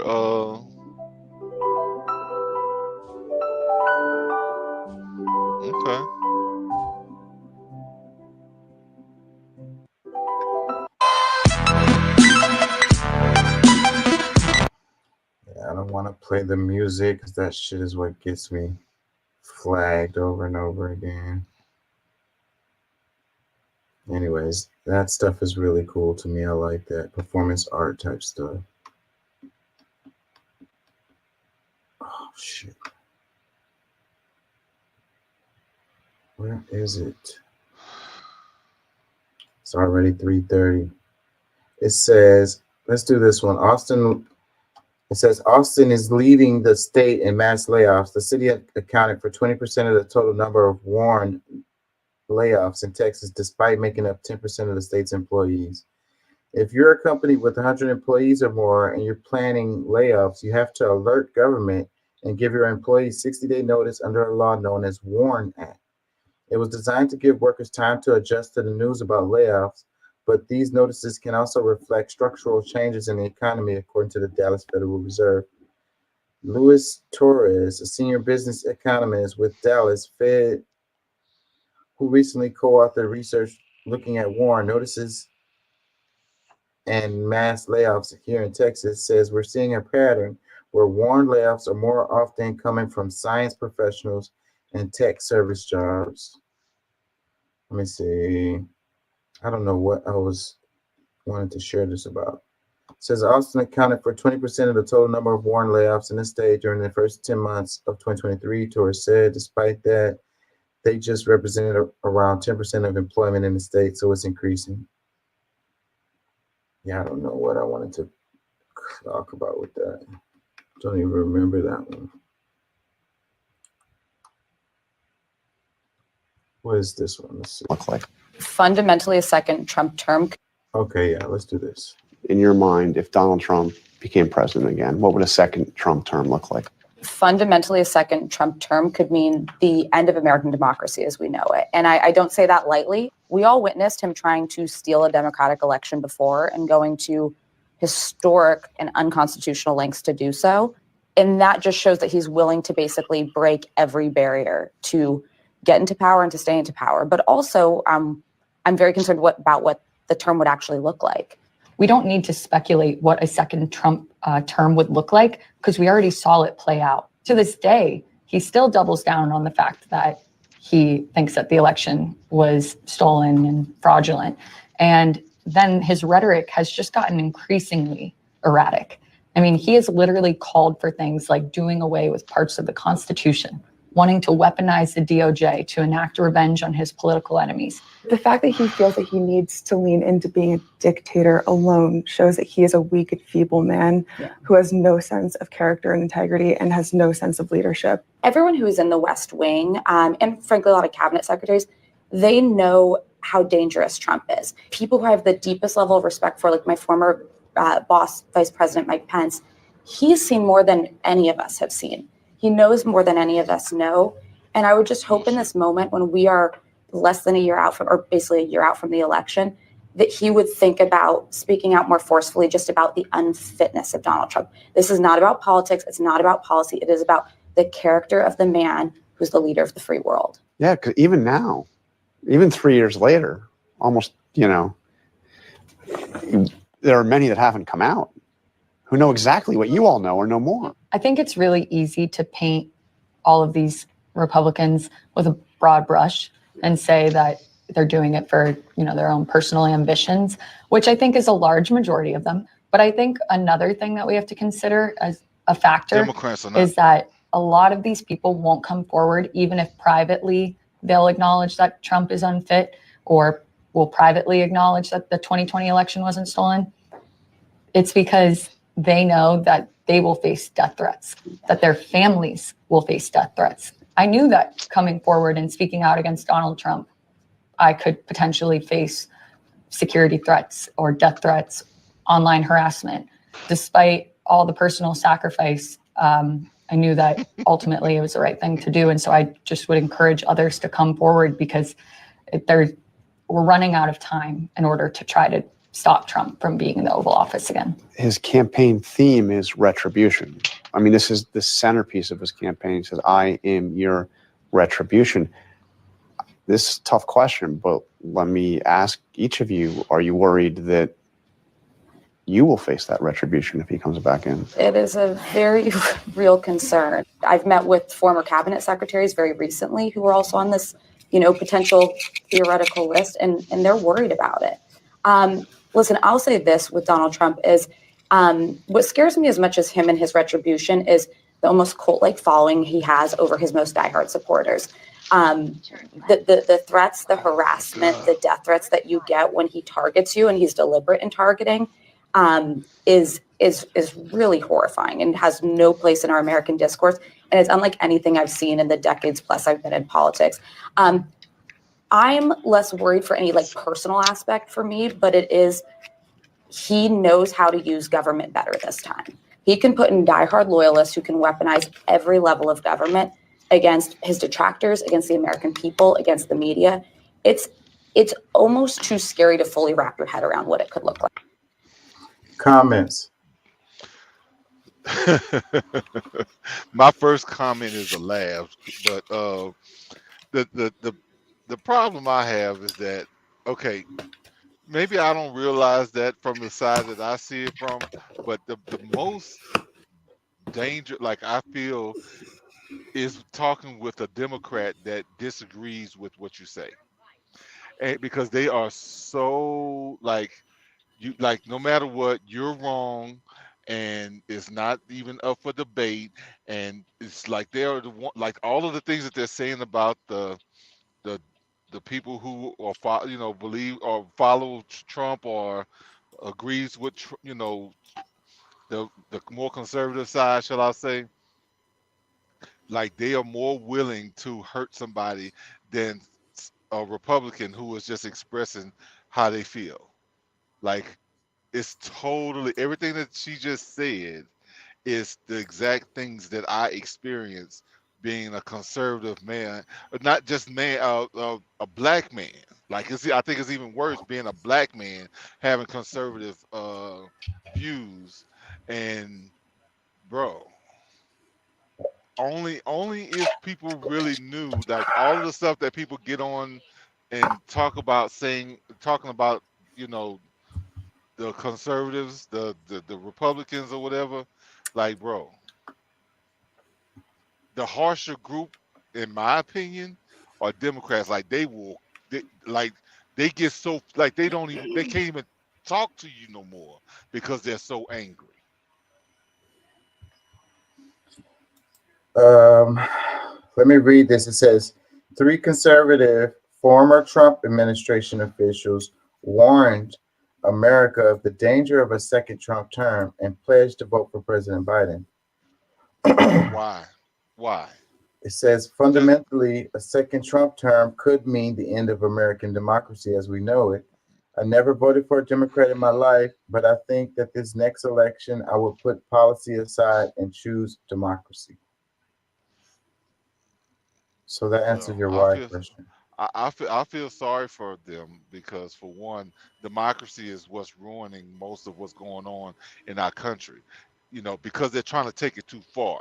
Not, if we were utilizing the democratic principles that we were adding to our republic, that's one thing. But to think that we're completely changing this government over to a democracy is, I don't think, totally understood by the average person. So, I think that part needs to be checked. But overall, I think it's dangerous to. You're breaking up.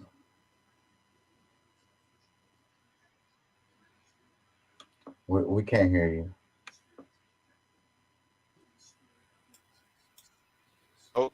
Oh. Wait, maybe you're back. No, we can't hear you. Yeah, we can hear you.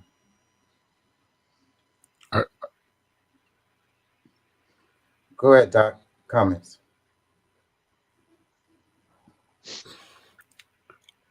The statement could mean the end of American democracy as we know it is fluff. It's a dumbass statement. It's overused by both sides, and it has been since 2016, when the Democrats started using it. If anyone voted for Trump, and then Trump started using it when he started talking about election fraud and all of that, and now both sides use it. It's part of Project Mockingbird to undermine the American faith in the election system, and both sides are doing it. Okay, I can roll with that because, like I said, I can't see it from the other side, but I definitely can see it from my point of view, where Democrats are willing to I keep a pistol with me for a reason, because there's some people who don't just want to have a conversation. They think that they can speak louder by maybe trying to put their hands on you or some other shit, but it's some very, I'm gonna just say, like, all this stuff that they saying, I'm more afraid from the opposite point of view. I see it being more authoritarian from this point of view toward the Democrats than the vice versa. I have never physically or financially been threatened or attacked by disagreeing with a conservative. Disagreeing with a liberal has gotten people spitting on me. I have had my job attacked. They review bombed my place when they wouldn't fire me. I mean, but on the other So I'm not hand, alone. no, So I'm not alone. But on the other hand, the crazy online MAGA people, and I hate using the term MAGA people because personally, I like Make America Great Again. Yes. Another Okay. thing that I think has been ruined by 45. Let's just use extremists, because I don't think the by MAGA, association with his antics. Yes. okay, let's say extremist Trump Good word, supporters. extremism. Yeah. The cult ones. Yeah, because everybody's not that same one that they try to say, and then to have an attack against people Well, who I believe view in the making left far America more as a great cult again. than I do the right. And they're both cultish. Yes, but one is way more cultish than you want. But one tries to control what you do, the other tries to control what you think.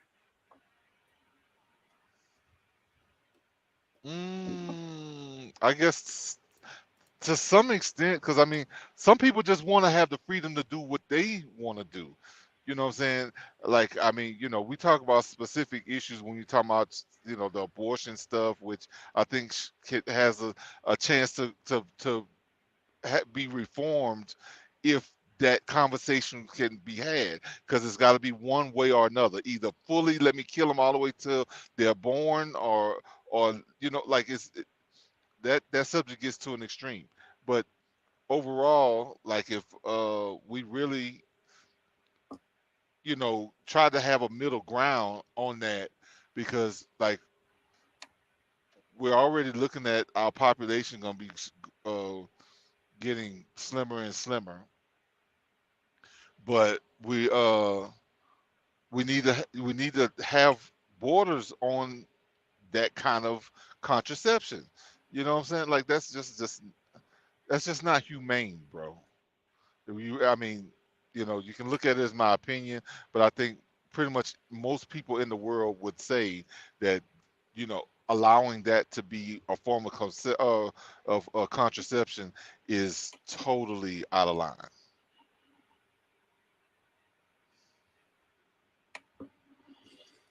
Yeah, I'm winding down and I can't find the clips that I'm looking for. It's irritating me. So I'm probably gonna wrap it here soon.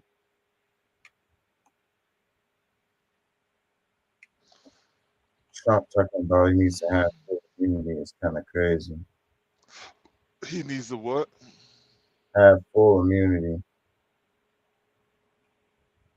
Oh wait, it flipped again. Is he saying that? himself? Like, does he really need immunity? Because now, if he's saying that, now I'm gonna have a different outlook on things that I've been hearing, because or how I've perceived things. Because if he's asking for full immunity, that would make me assume that he needs something to be immune from.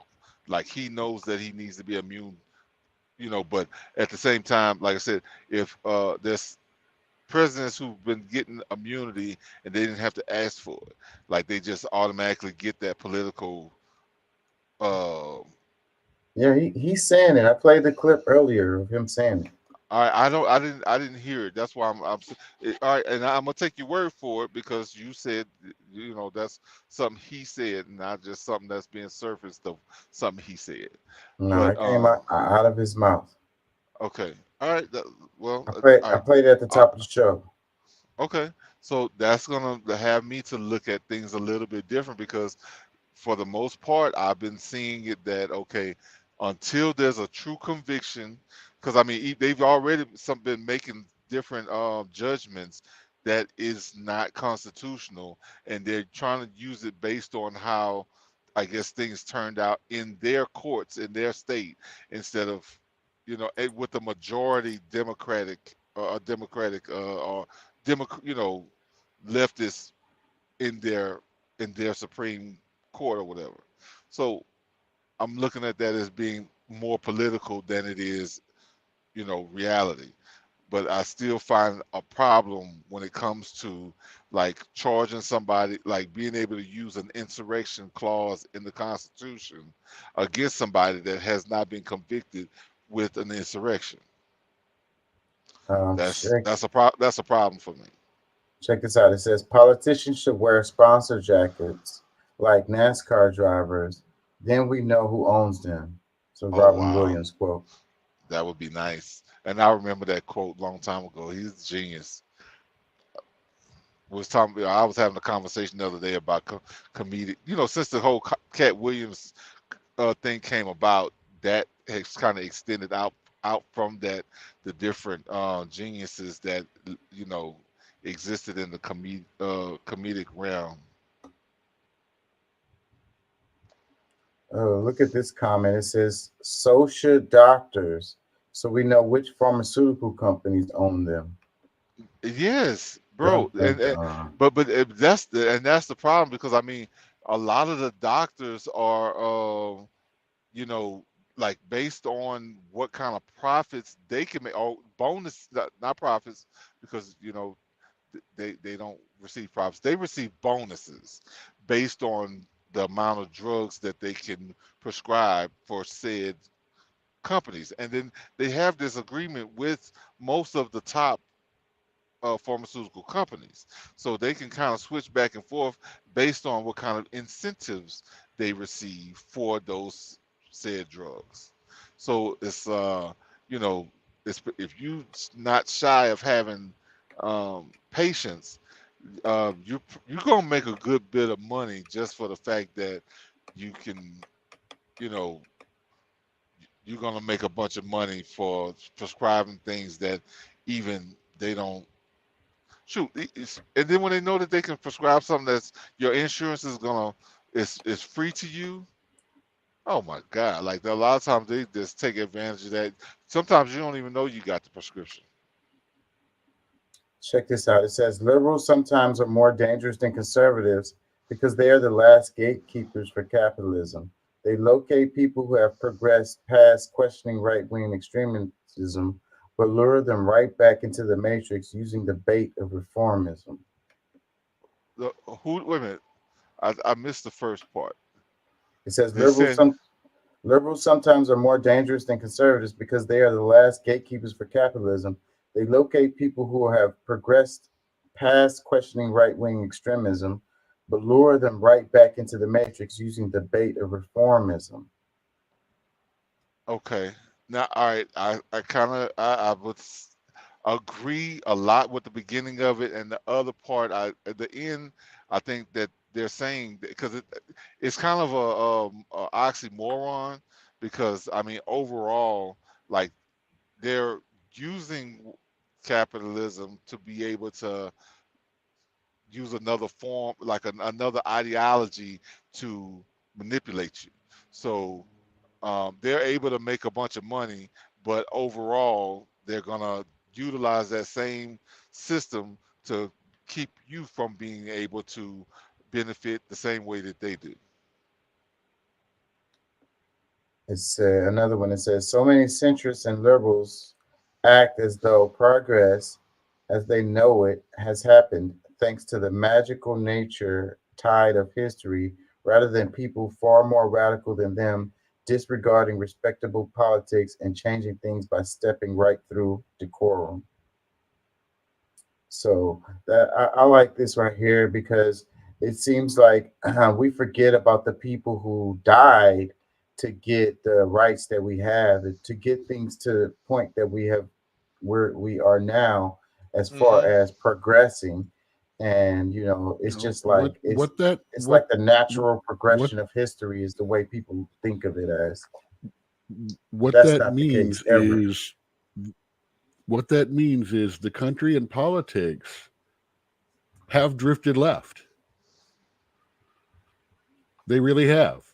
I mean, too far our left. centrist Republicans today would be hardcore liberal 10 years before, in the 50s and 60s. And it's not a bad thing. I mean, it's opening up the changes that we need, but it's also trying to keep things more responsible until that whole corporations are people and the laws changed on that. That started getting stuff stupid. Oh, look at this one. Wait, let me read this. It says, I'm absolutely convinced. But hold on, let anyway, me say. That's what that's about. Let me read this one right quick. It says, I'm absolutely convinced that liberals can be whipped up into a frenzy to justify the United States bombing absolutely anyone on earth within about 48 hours of media coverage. Bro, they so quick to go with whatever, like, that's both sides. The main narrative is they sell it to them, and it's like if it's coming from authority, then they're like, oh, that's what the authority is saying, and that's what we're supposed to do, and that's what you're gonna do too. I feel that has a lot of truth to it, and I mean, it's really insane that Well, I mean, I guess being a liberal means, to some extent, really means that, like, you're willing It's class to waste it all for whatever your agenda is. Like, you can go to, it almost means extreme. You know what I'm saying? Like, you can, being conservative means that you're gonna kind of take a stiff look, like stop, look, listen, read, try to figure out different things, and take different, possible options to be able to solve something, other than just saying, hey, I want to do this, and use this excuse to be able to go around and do the other thing that they've been trying to block you from doing, because it's going to cause more problems. And they don't really care, because this is ultimately going to get the job done that they want to get done, that might would have normally maybe taken 5 years, 10 years for it to happen naturally. They want to get it done now. Like, I don't know. Because eventually, like, let's just say for Palestine, if the next 5 years, if there's adults in Israel, children in Palestine, like, they could really have resolved those issues way different. And instead of killing them, they could have actually just said, oh, well, you know what, we're going to hire these kids, we're going to give them a way of life, and then they can adapt more to what we're doing over time. But instead, no, they want all of them dead now. But kind of like America did with indigenous people. Well, what they tried to do, because I mean, it didn't work. I mean, they got their ass handed to them a lot of times. It was just that they were in a different position. I'm just ripping on that, by the way. I've got to throw a hard left curve every now and then. No, but that is exactly true. I mean, like I said, I've been telling people, it's like there's nothing new with their plan. Like they've been consistently doing the same thing and getting away with it under liberalism, under what they call democracy. Like, I mean, democracy and demolishing, the way government was intended is what they do. So I mean, however, Let me read this. too many of us fall for the BS. Let me read this. It was well, but the democracy is supposed to bring balance to the republic, which is really just thrown it out of whack. Like I'm sorry, you go ahead and read that. Yeah, let me read this. It says reformist tactics are the least likely to secure real reforms. The most effective way to secure real reforms is to pursue the tactics of the revolutionary class struggle. Actually, reforms are won as a result of the revolutionary class struggle, as a result of its independence, mass force, and steadfastness. Reforms are always false, ambiguous. They are real only in proportion to the intensity of the class struggle. Why I keep saying structure? By merging all slogans with those of the reformist bourgeoisie, we weaken the cause for revolution and consequently the cause of reform as well, because we thereby diminish the independence, fortitude, and strength of the revolutionary class. Basically, it's a class struggle, and they dilute that, and that's what leads to the reforms not happening.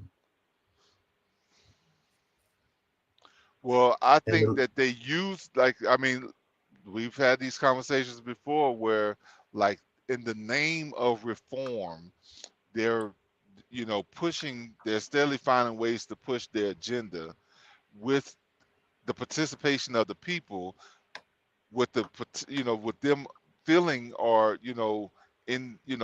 they feel that they're moving on something that's to benefit them, and they're happy to follow and do whatever it is there.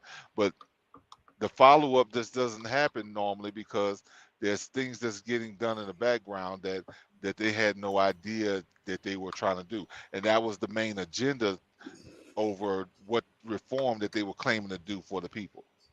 So, and remember, Lenin was taken over by Marx, and we remember how that went for the people. Lenin? That was a Lenin quote that I was reading. Check this That one. was a Vladimir Lenin quote, and Lenin was basically Marxist light, and we all know how Marxism went. Mm-hmm. The same thing they're trying to bring to America. It's already existing in different parts of South America, but they want it more in North America. I don't know that I covered this, but we've been talking about it. But I don't know that I showed this slide right here. It says Republicans, Democrats won't do anything about the border. Also Republicans, border funding bill. Democrats 1027 yay, Republican 2 yay, 191 nay. And the Democrats were 4 nay.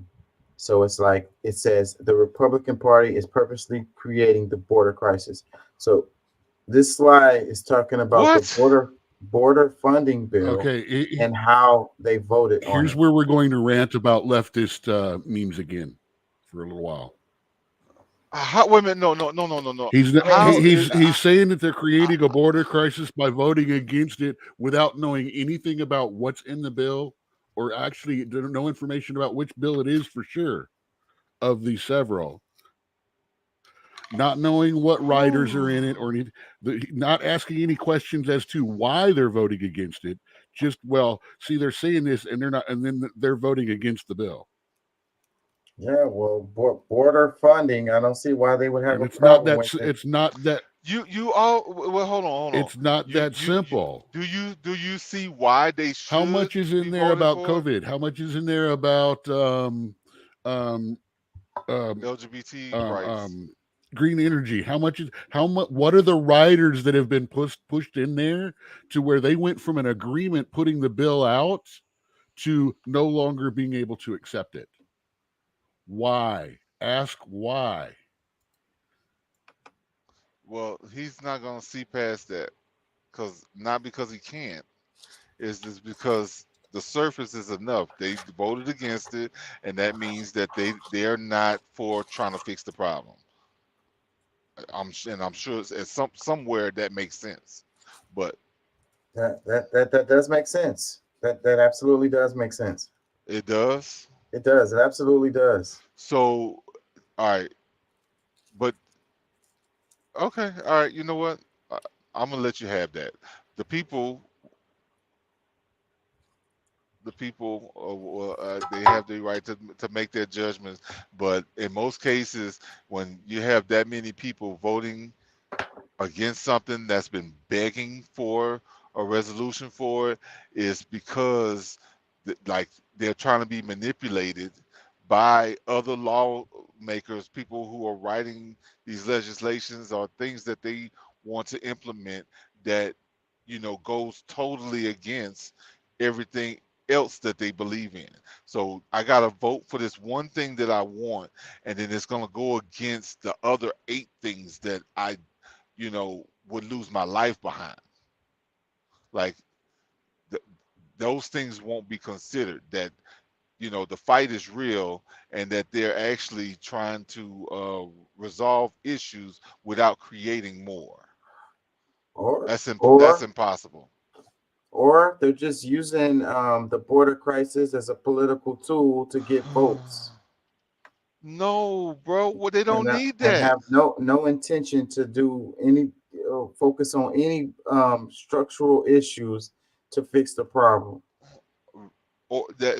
And you know what? That's a possibility in the world that okay, they hadn't been trying to do anything about it. Like, so they were happy that Biden turned a blind eye. Biden and Kamala turned a blind eye to the border ever since Title 42 expired, because there was things in place that kept them from being able to flood the border, which was that up to a certain point. When that expired and the emergency, they had to let the emergency, I forget what you call it, the being able to use all of the emergency stuff as an excuse for things to continue the way it was. Like, they've been begging something to happen, to finish the border wall, to be able to like, not just the it could have been policies like the catch and release thing. They could have turned that around a long time ago, which they were begging for. And then now to say that if it said, that's a problem, and they go fix it, and then they decided to vote against the thing that they were begging for, then I would say, okay, they're full of shit. But we don't even know what else is in that bill. I'm saying we don't. If you know something in there that maybe I'm missing, that okay, this is just a no-brainer deal that they would they brought about. Well, the Republicans have a majority. Why don't they hammer through some policy like they've done whenever they have to do with taxes or whatever else agenda stuff they want to mash through? Because they've been writing legislation that they could not get. Like, it's been most of it has been partisan issues, especially when it's been the immigration, and they think some things. But the Republicans have had the majority. They could mash it through without the Democrats at all. Well, I think that they decided to go through a different way in some of these issues, is just doing it on the state level, like they chose to do, instead of keep asking you for your help and just say, oh, well, you know what, we're conservatives. We'll find a way, and we'll do it, legally, and hey, you might not like it either, because we don't like how you've been handling us the whole time.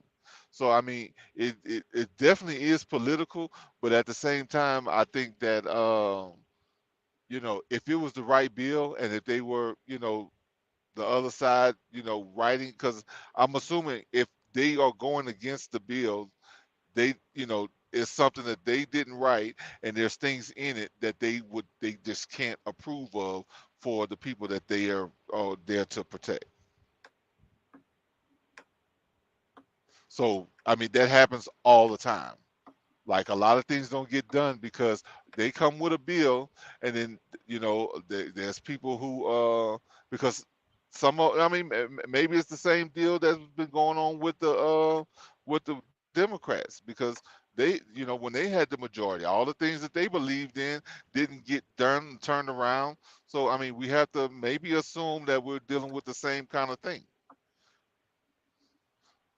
But overall, I would definitely have to say that it had to be some, you know, some things in there that just, okay, they want something to be done about the borders, the fixing that thing, but it just doesn't line up and maybe doesn't even make sense at all. Like they deal with these people day in, day out, and they know the tricks. Maybe there could be a better deal to the whole thing, and I would no, we'll have to amend some of these before we can agree to it. They voted it down because it also compels over $14 billion in spending to go to Ukraine and Israel. That's why they There voted we go. against it. There we Riders go. were attached. There we go. Why? Okay. Follow the money. Yeah, it seems like sometimes you have to take some L's to get some wins. If you feel like the border like I said, situation, your headline says they don't want it. They have the That it's majority, their but fault. Yet they have the Democrats walked away from the negotiation table, because they wanted that added to it. So, you know, I'm getting it. I understand, and no offense, you can't. You know, if all you this have the finger pointing majority, you're doing one way, man, and you're not doing the research on why. but look, let me ask this: if you have the majority and you can get the bill passed, you know, with your majority, why would you accept something that you don't want? Like, why? You know, say sometimes you just got to accept the loss. Why? We got the majority. Why should I be taking a loss? I feel that. What I'm saying is, if they feel like it's such a huge issue, like it's like huge issue, it needs to get done, then you have this bill on the table to, you know, go down the road of getting things fixed or whatever, improved or whatever, and you feel like it's a really important thing, and then you pass up on that opportunity. But listen, Meanwhile, because you're I mean, screaming at the on the same media time, that there also this is also self-preservation involved in this, because every time you vote on something, and then some of these people actually look at the bills and who voted for, and they can adjust, they can say, oh, that's why. Okay, great. I can keep this person. I wouldn't mind having this guy in office, this lady in office again, because they're gonna fight the way I need them to fight. They're not gonna accept some bullshit just because, you know, they're tired of dealing with it. You know what I'm saying? So there's people who actually look at these bills and like, okay, wait a minute, they voted against this? Wait a minute, why would they? They look through it and blah blah blah. I would have voted against it too. Thank God that we got somebody here with some competence and not willing to just sell us off for some BS, sending more billions of dollars to get stolen and you know, from these other countries that should be being used to benefit people right here. So I mean, hey, Yeah, I'm gonna have to get out of here. It's like 4 a.m. now. you got to work tomorrow. I gotta work tomorrow night. I get to sleep in the morning, but I thought we was gonna do another 8 hours. shit, no, fuck no. I was tired for 2 days after that shit. Well, I'm gonna be It up takes a lot anyway, out of so I me. guess it ever. I enjoy doing the show, but it takes a lot out of me. I ain't gonna lie. Oh, I love your pic, Doc, with the suit, with the shirt and tie. You look like a I don't know, executive. Say that's the way I looked the last time I went out job hunting. Oh yeah. got the Say, executive That's smile. you ain't say nothing about how I look and how distinguished I look in my You look like a suit. thug in your thing. You look like you about to rob somebody in your thing. I'm trying to keep from getting robbed. now he looks like he's about to go off on somebody in that picture. That's what I'm saying. Right at that when the eyes start coming up, the edge of the mouth Look, going. that's for me to let y'all know I'm about It's that like I'm about to mess. get some. Yeah, I'm about to bring I that am heat. about look. Say something. Say, Yeah. say, don't start none, ain't gonna be none, motherfucker. I read a couple of quotes at the beginning of the show before y'all came on. Before we go, I want to read them and I want to see what y'all comments on them right here. You reading them all at once, or we gonna get a chance to? You get I'm gonna read one, and you can make the comments, and then I'm gonna read another one. Make comments. This is Gerald Adamaja. These are lyrics from the intro to his album right here. You may have heard this before because I've talked about this before a lot. Like I don't know, it's really big to me. Anyway, let me read this. It says, "Let us now discuss the mental attitude. The mental must always stay calm. You must let nothing move you, be it good or bad. But when the mental cannot be moved, there is no longer good or bad. There just is. When there just is, you have the power to form and shape." What do you think about that? Wow, that's some deep thought. Because I mean, Because see, the name of the show today is Inherently Good. We had that conversation about whether people are born good or bad or whatever in yesterday's show, and that's where I was still thinking about that idea coming in the show today. But I was thinking about how, like, if good and bad is really just a man-made concept, and in the through the lens of the universe, there's no such thing or whatever. You know what I mean? Yeah, It's that's I it's all totally perspective.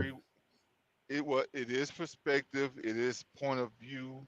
Because I mean, like I said, Social concept. The example that I always use. I mean, water is neither good or bad. It's it can quench thirst, but it can also put out fires. But it also can drown and it can flood. You know what I'm saying? So there's things that we might consider to be good or bad from either whichever point of view you're looking from, but overall it's neither. It just is. Yeah, so that's what he said. He says the mental must always stay calm. You must let nothing move you, be it good or bad. When the mental cannot be moved, there is no longer good or bad. There just is. When there just is, you have the power to form and shape. Yeah. What do y'all think about that? Pretty heavy.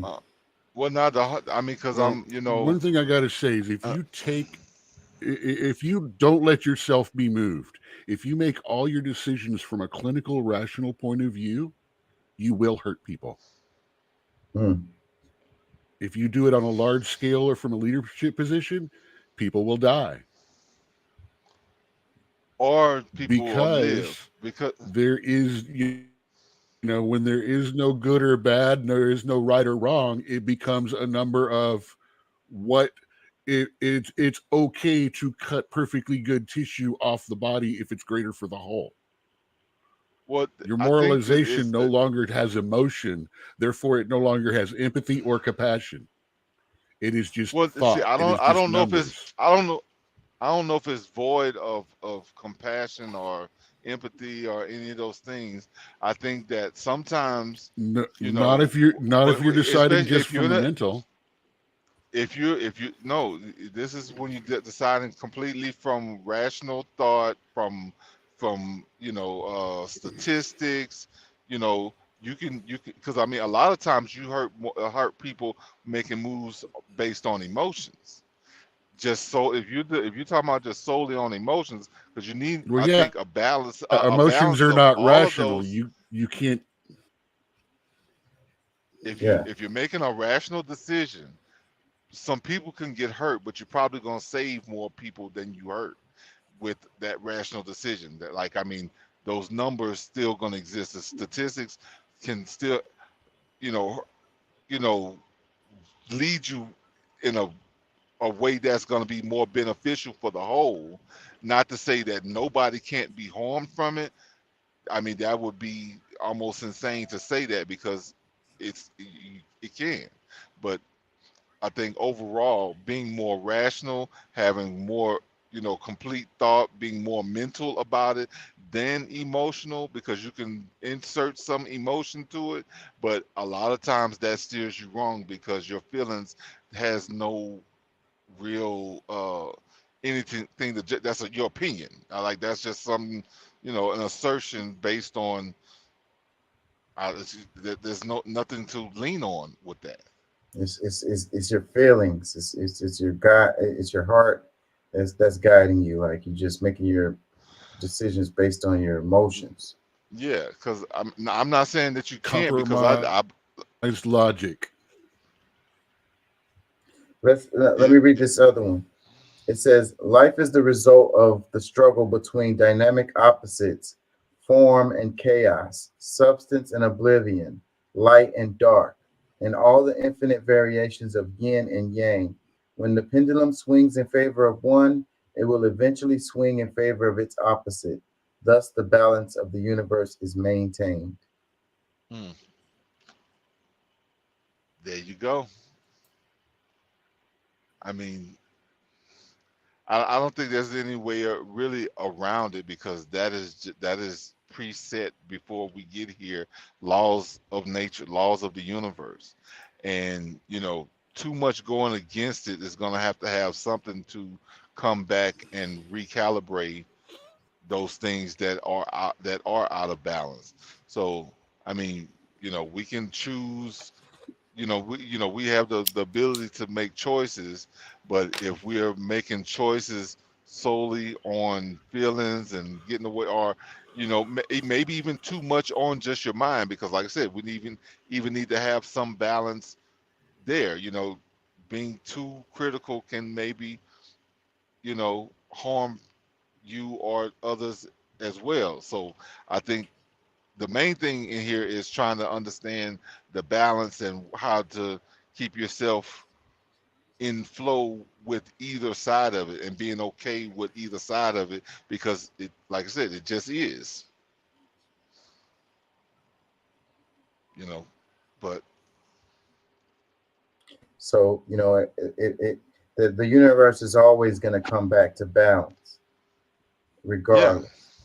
So if it's some extreme, if we're going into some extreme, like let's say in our political discourse, or the world that we're living in, it's gonna automatically, naturally swing back the other look, way.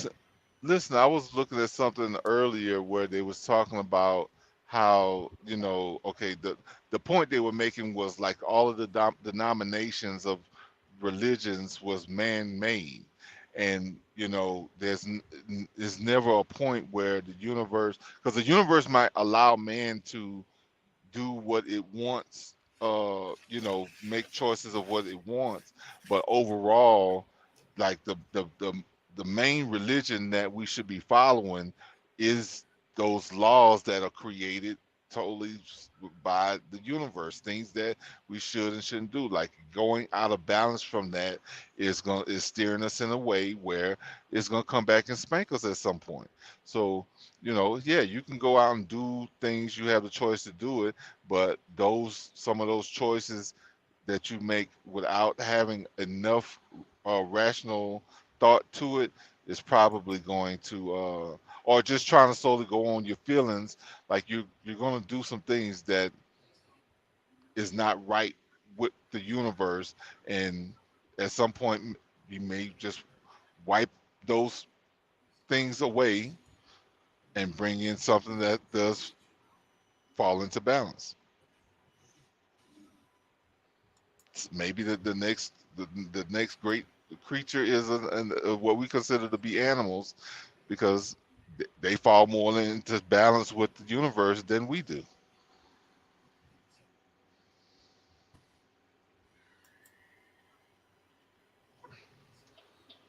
Hello? Am I here by Yeah, myself? yeah. I'm just freaking meditating on all of this. I ain't gonna lie, my brain is, and I'm tired. Anyways, let's get out of here. You got any final words? Doc, close us out, man.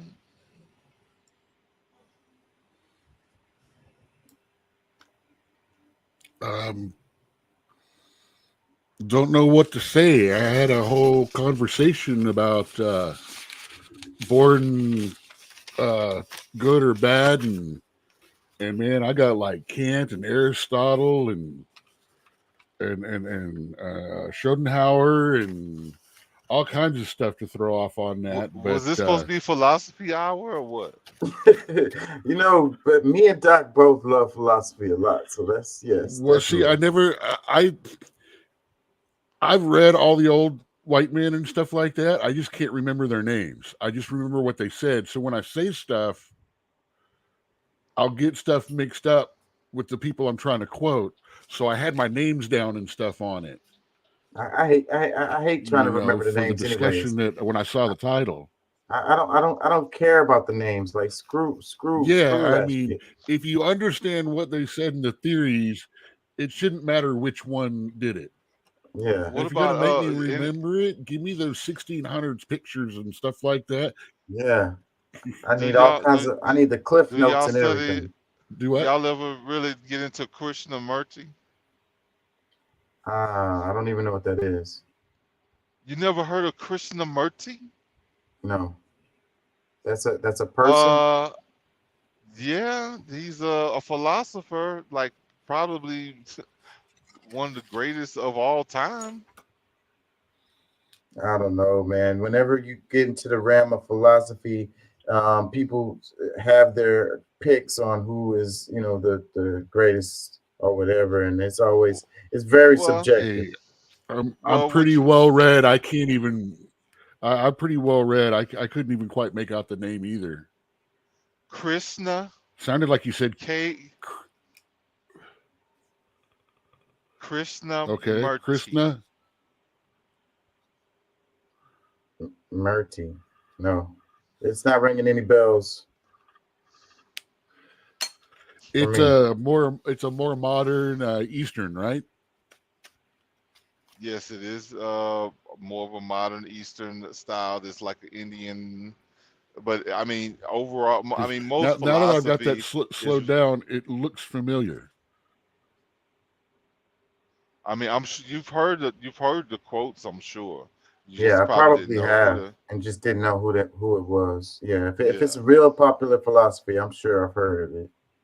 Yeah, like I mean, it's these days and age not to hear of Krishna is almost like, and you're in philosophy, or you really enjoy philosophy. Yeah, like, but I don't be caring about the names at all. Well, I care more about what was said, and I totally I hear you. disregard the names. I'm with you. I feel you, because I mean, I guess that's more the importance part of it. What I can learn from it, but Well, yeah. keep those notes, Doc, and so we can come back to that, maybe organize it a bit, and freaking we could talk about it, because I guess I waited too late and we're all mind numb now. We've been on here 4 hours fucking talking politics. I've got it from both sides of the fence on that one too.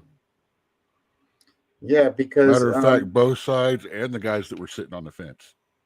And at the beginning of the show, I did a monologue on it, and I wanted to ask the audience, how do they think,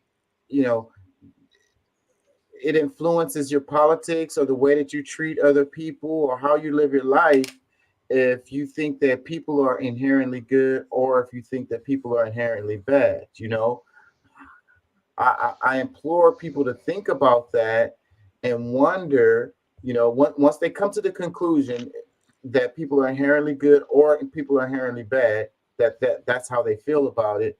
How does that impact, how they live their life, what politics they choose, and how they treat other people? Listen, let me just say this, because and this is my point of view of that. When it comes down to it, I don't necessarily think people are inherently good or inherently bad, but I do believe that generally we're inherently ignorant. And until we care enough about something, we're not going to take the due diligence to actually become ignorant or not ignorant to those things. So it's I think it's more so, I would say, widespread ignorance is really the bigger problem than it is somebody just being good or bad. It's just the not knowing and not having the proper information to really deal with those situations properly. Well, the Egyptians said ignorance is evil. I think to some extent it is, but I think that's still an extreme way of trying to put it, because ignorance is just ignorance. If you don't know, you don't know, and a lot of times they don't know. So yeah, but it's default. It's kind of like idle hands being the devil's playground or whatever, however they say that.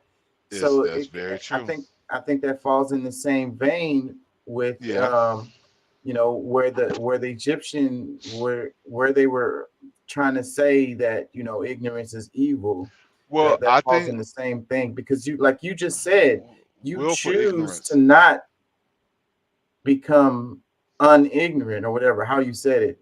It's a conscious choice at some point. When you're a child, you don't know things because you're a child and you're a kid and you haven't been around. But as you grow older and you continue to be ignorant, that at some point that has become a choice. Well, I believe I agree with you, because I really feel like, for a lot of people, the reason that they allowed themselves to be ignorant is because of the way that they were taught spiritually, and the forms of the forms of religion that they may have followed have told them that if they look too much into this, then they're a bad. Sacrilegion. It's what is the word? Blasphemy. It's blasphemy. Yeah. They can use that. They'll use that. Okay, well, you don't just believe in God. You don't just believe. Right. You need to just live and let live and let live. Give it to Jesus. Let Jesus take the wheel. Yes, and to some extent, that's willfully ignorant. And to not follow, when we're talking about being able to utilize emotions, I think that our emotions speak to us in ways that, would make us be more rational with our thought than we have been using these things that keeps us from something that I would consider more godly, is to know, because believing gives you no proof, and you're just going on something that has no, saying, and you can't argue against somebody's belief. You can't argue with their, with Yeah, with that. no, I mean, yeah, you can't even use- you can't even have a discussion with them because well, that's what I believe in.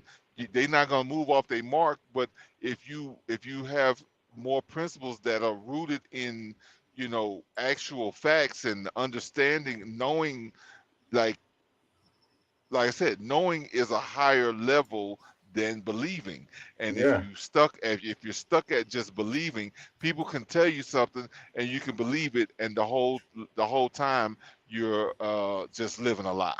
Yeah. And you don't even care to do any investigations to determine whether it's actually true or not. Yeah.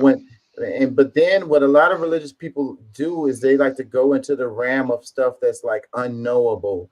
You know what I mean? Like what happens after we die. You know what I mean? And then it's like, okay, well, in that, anybody can just say whatever happens after you die because none of us know. So you can be like, I'm sure that this is what happens after you die, and then it's like, Yeah, okay, I mean, we can create ahead with that. theories. We can create theories, but I mean, that's one of those things that I mean, until it happens. Now, I mean, I do feel that we're infinite beings, but we will have to experience a death, whether it's just a physical death, and our spirit, that God spark that's within us, can move on to another way to experience Another life. form. Yeah. We Yeah. know in physics, that energy can't be created or destroyed. So we know energy goes on forever, but we don't know what that looks like for us. And anybody that says that they do is full of it. I think we lost Doc. Let's get out of here, man. Peace and love. Thank y'all for joining. Thank y'all for listening. We'll be back next week. All right. Definitely. Thank all of Everybody y'all for coming in. Yeah, get y'all some rest and don't worry, stress too much. Be happy. Don't worry. Y'all don't forget to hit the like button. Yeah. Make some comments. Like all of that interaction really does help. If you can't even if you can put some dollars in the in the collection plate, if you can, that's great. But also like the likes, the comments, tell me, how ignorant I am, or how much you enjoy my, what I'm saying. The same with the rest of the guys. Like, give us some interaction. That's gonna help us take this thing a long way. So get the algorithm moving. So I that's what I want to add, and I just thank y'all for being a part of our growth. Yeah. Wait, Doc is back. You want to say some goodbyes, Doc? I'm about to wrap it. You got something? That looks like a pretty solid goodbye. No, I had someone crouching in my background. Yeah. No, I'm pretty open tonight. I've been trying to move and having problems with the apartment, so my day is filled with aggravation. So, all I can do is vent on life, and that doesn't do anything really. So, yeah. Well, we're gonna pray for you, man. That it improves. That you smooth transition. We pray for a smooth transition for you. Though Tuesday's my birthday though, so hopefully things will fall together. If everything Man, falls that's together, crazy. I'm going to be spending my entire birthday moving. Yeah, that sucks when that kind of thing happens because moving sucks. And yeah, I'm gonna. Hey, I'm going to use my birthday money and hire some Home Depot employees. I've done that. When I moved, that's what I did. I ain't gonna even lie, bro. They put my my painting up, my TVs up, my mirror. They helped me move all my stuff. I figure I can get several people some food for the day. Man, it cost me a pretty plenty though. I ain't gonna lie. I paid them dudes. The last two places I lived in, I went to my Home Depot to try to get me some help, and I ended up doing all of my moving by myself. I Bruh, had them, I had 2 dollies. You know, that was it. It was uh, me, the truck, and those dollies.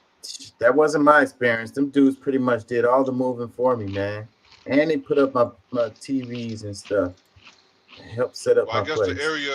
I guess the area I lived in didn't really have an abundance of, because I went to the Home Depot right there, not far from my crib.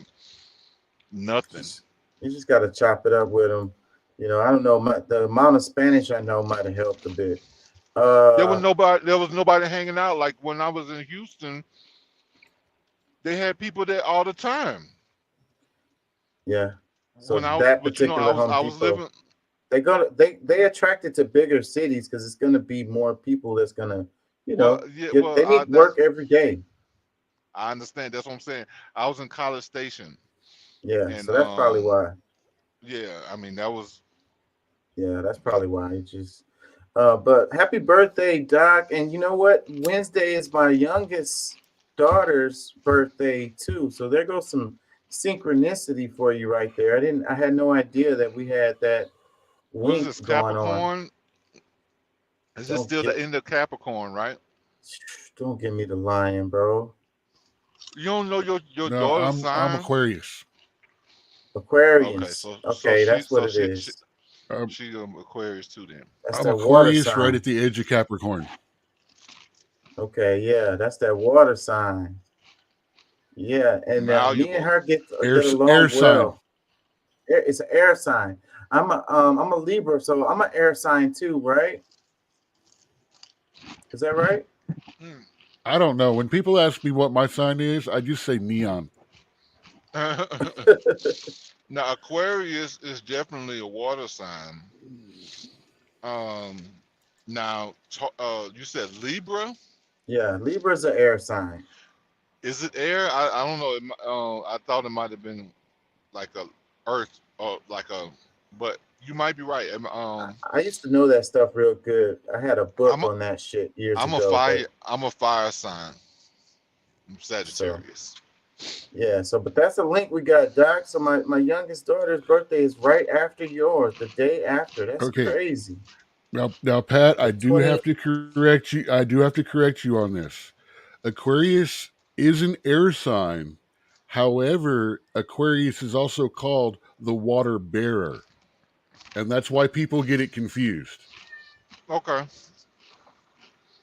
Say it's Aquarius the water bearer. Right. That is an air sign. Okay. Yeah. And in the procession this is something I didn't know until about 5 years ago. Yeah, and in the procession of the equinox, we're entering or already in the age of Aquarius. So then that means that that's the constellation that's in the sky, like directly facing. No, the equinoxes are the days when, or the 2 times a year when the days are the same amount of time. Yeah, we but I'm call talking those about daylight savings time. Yeah, no, but I'm talking about the procession because you had the age of which one is the bull? It's the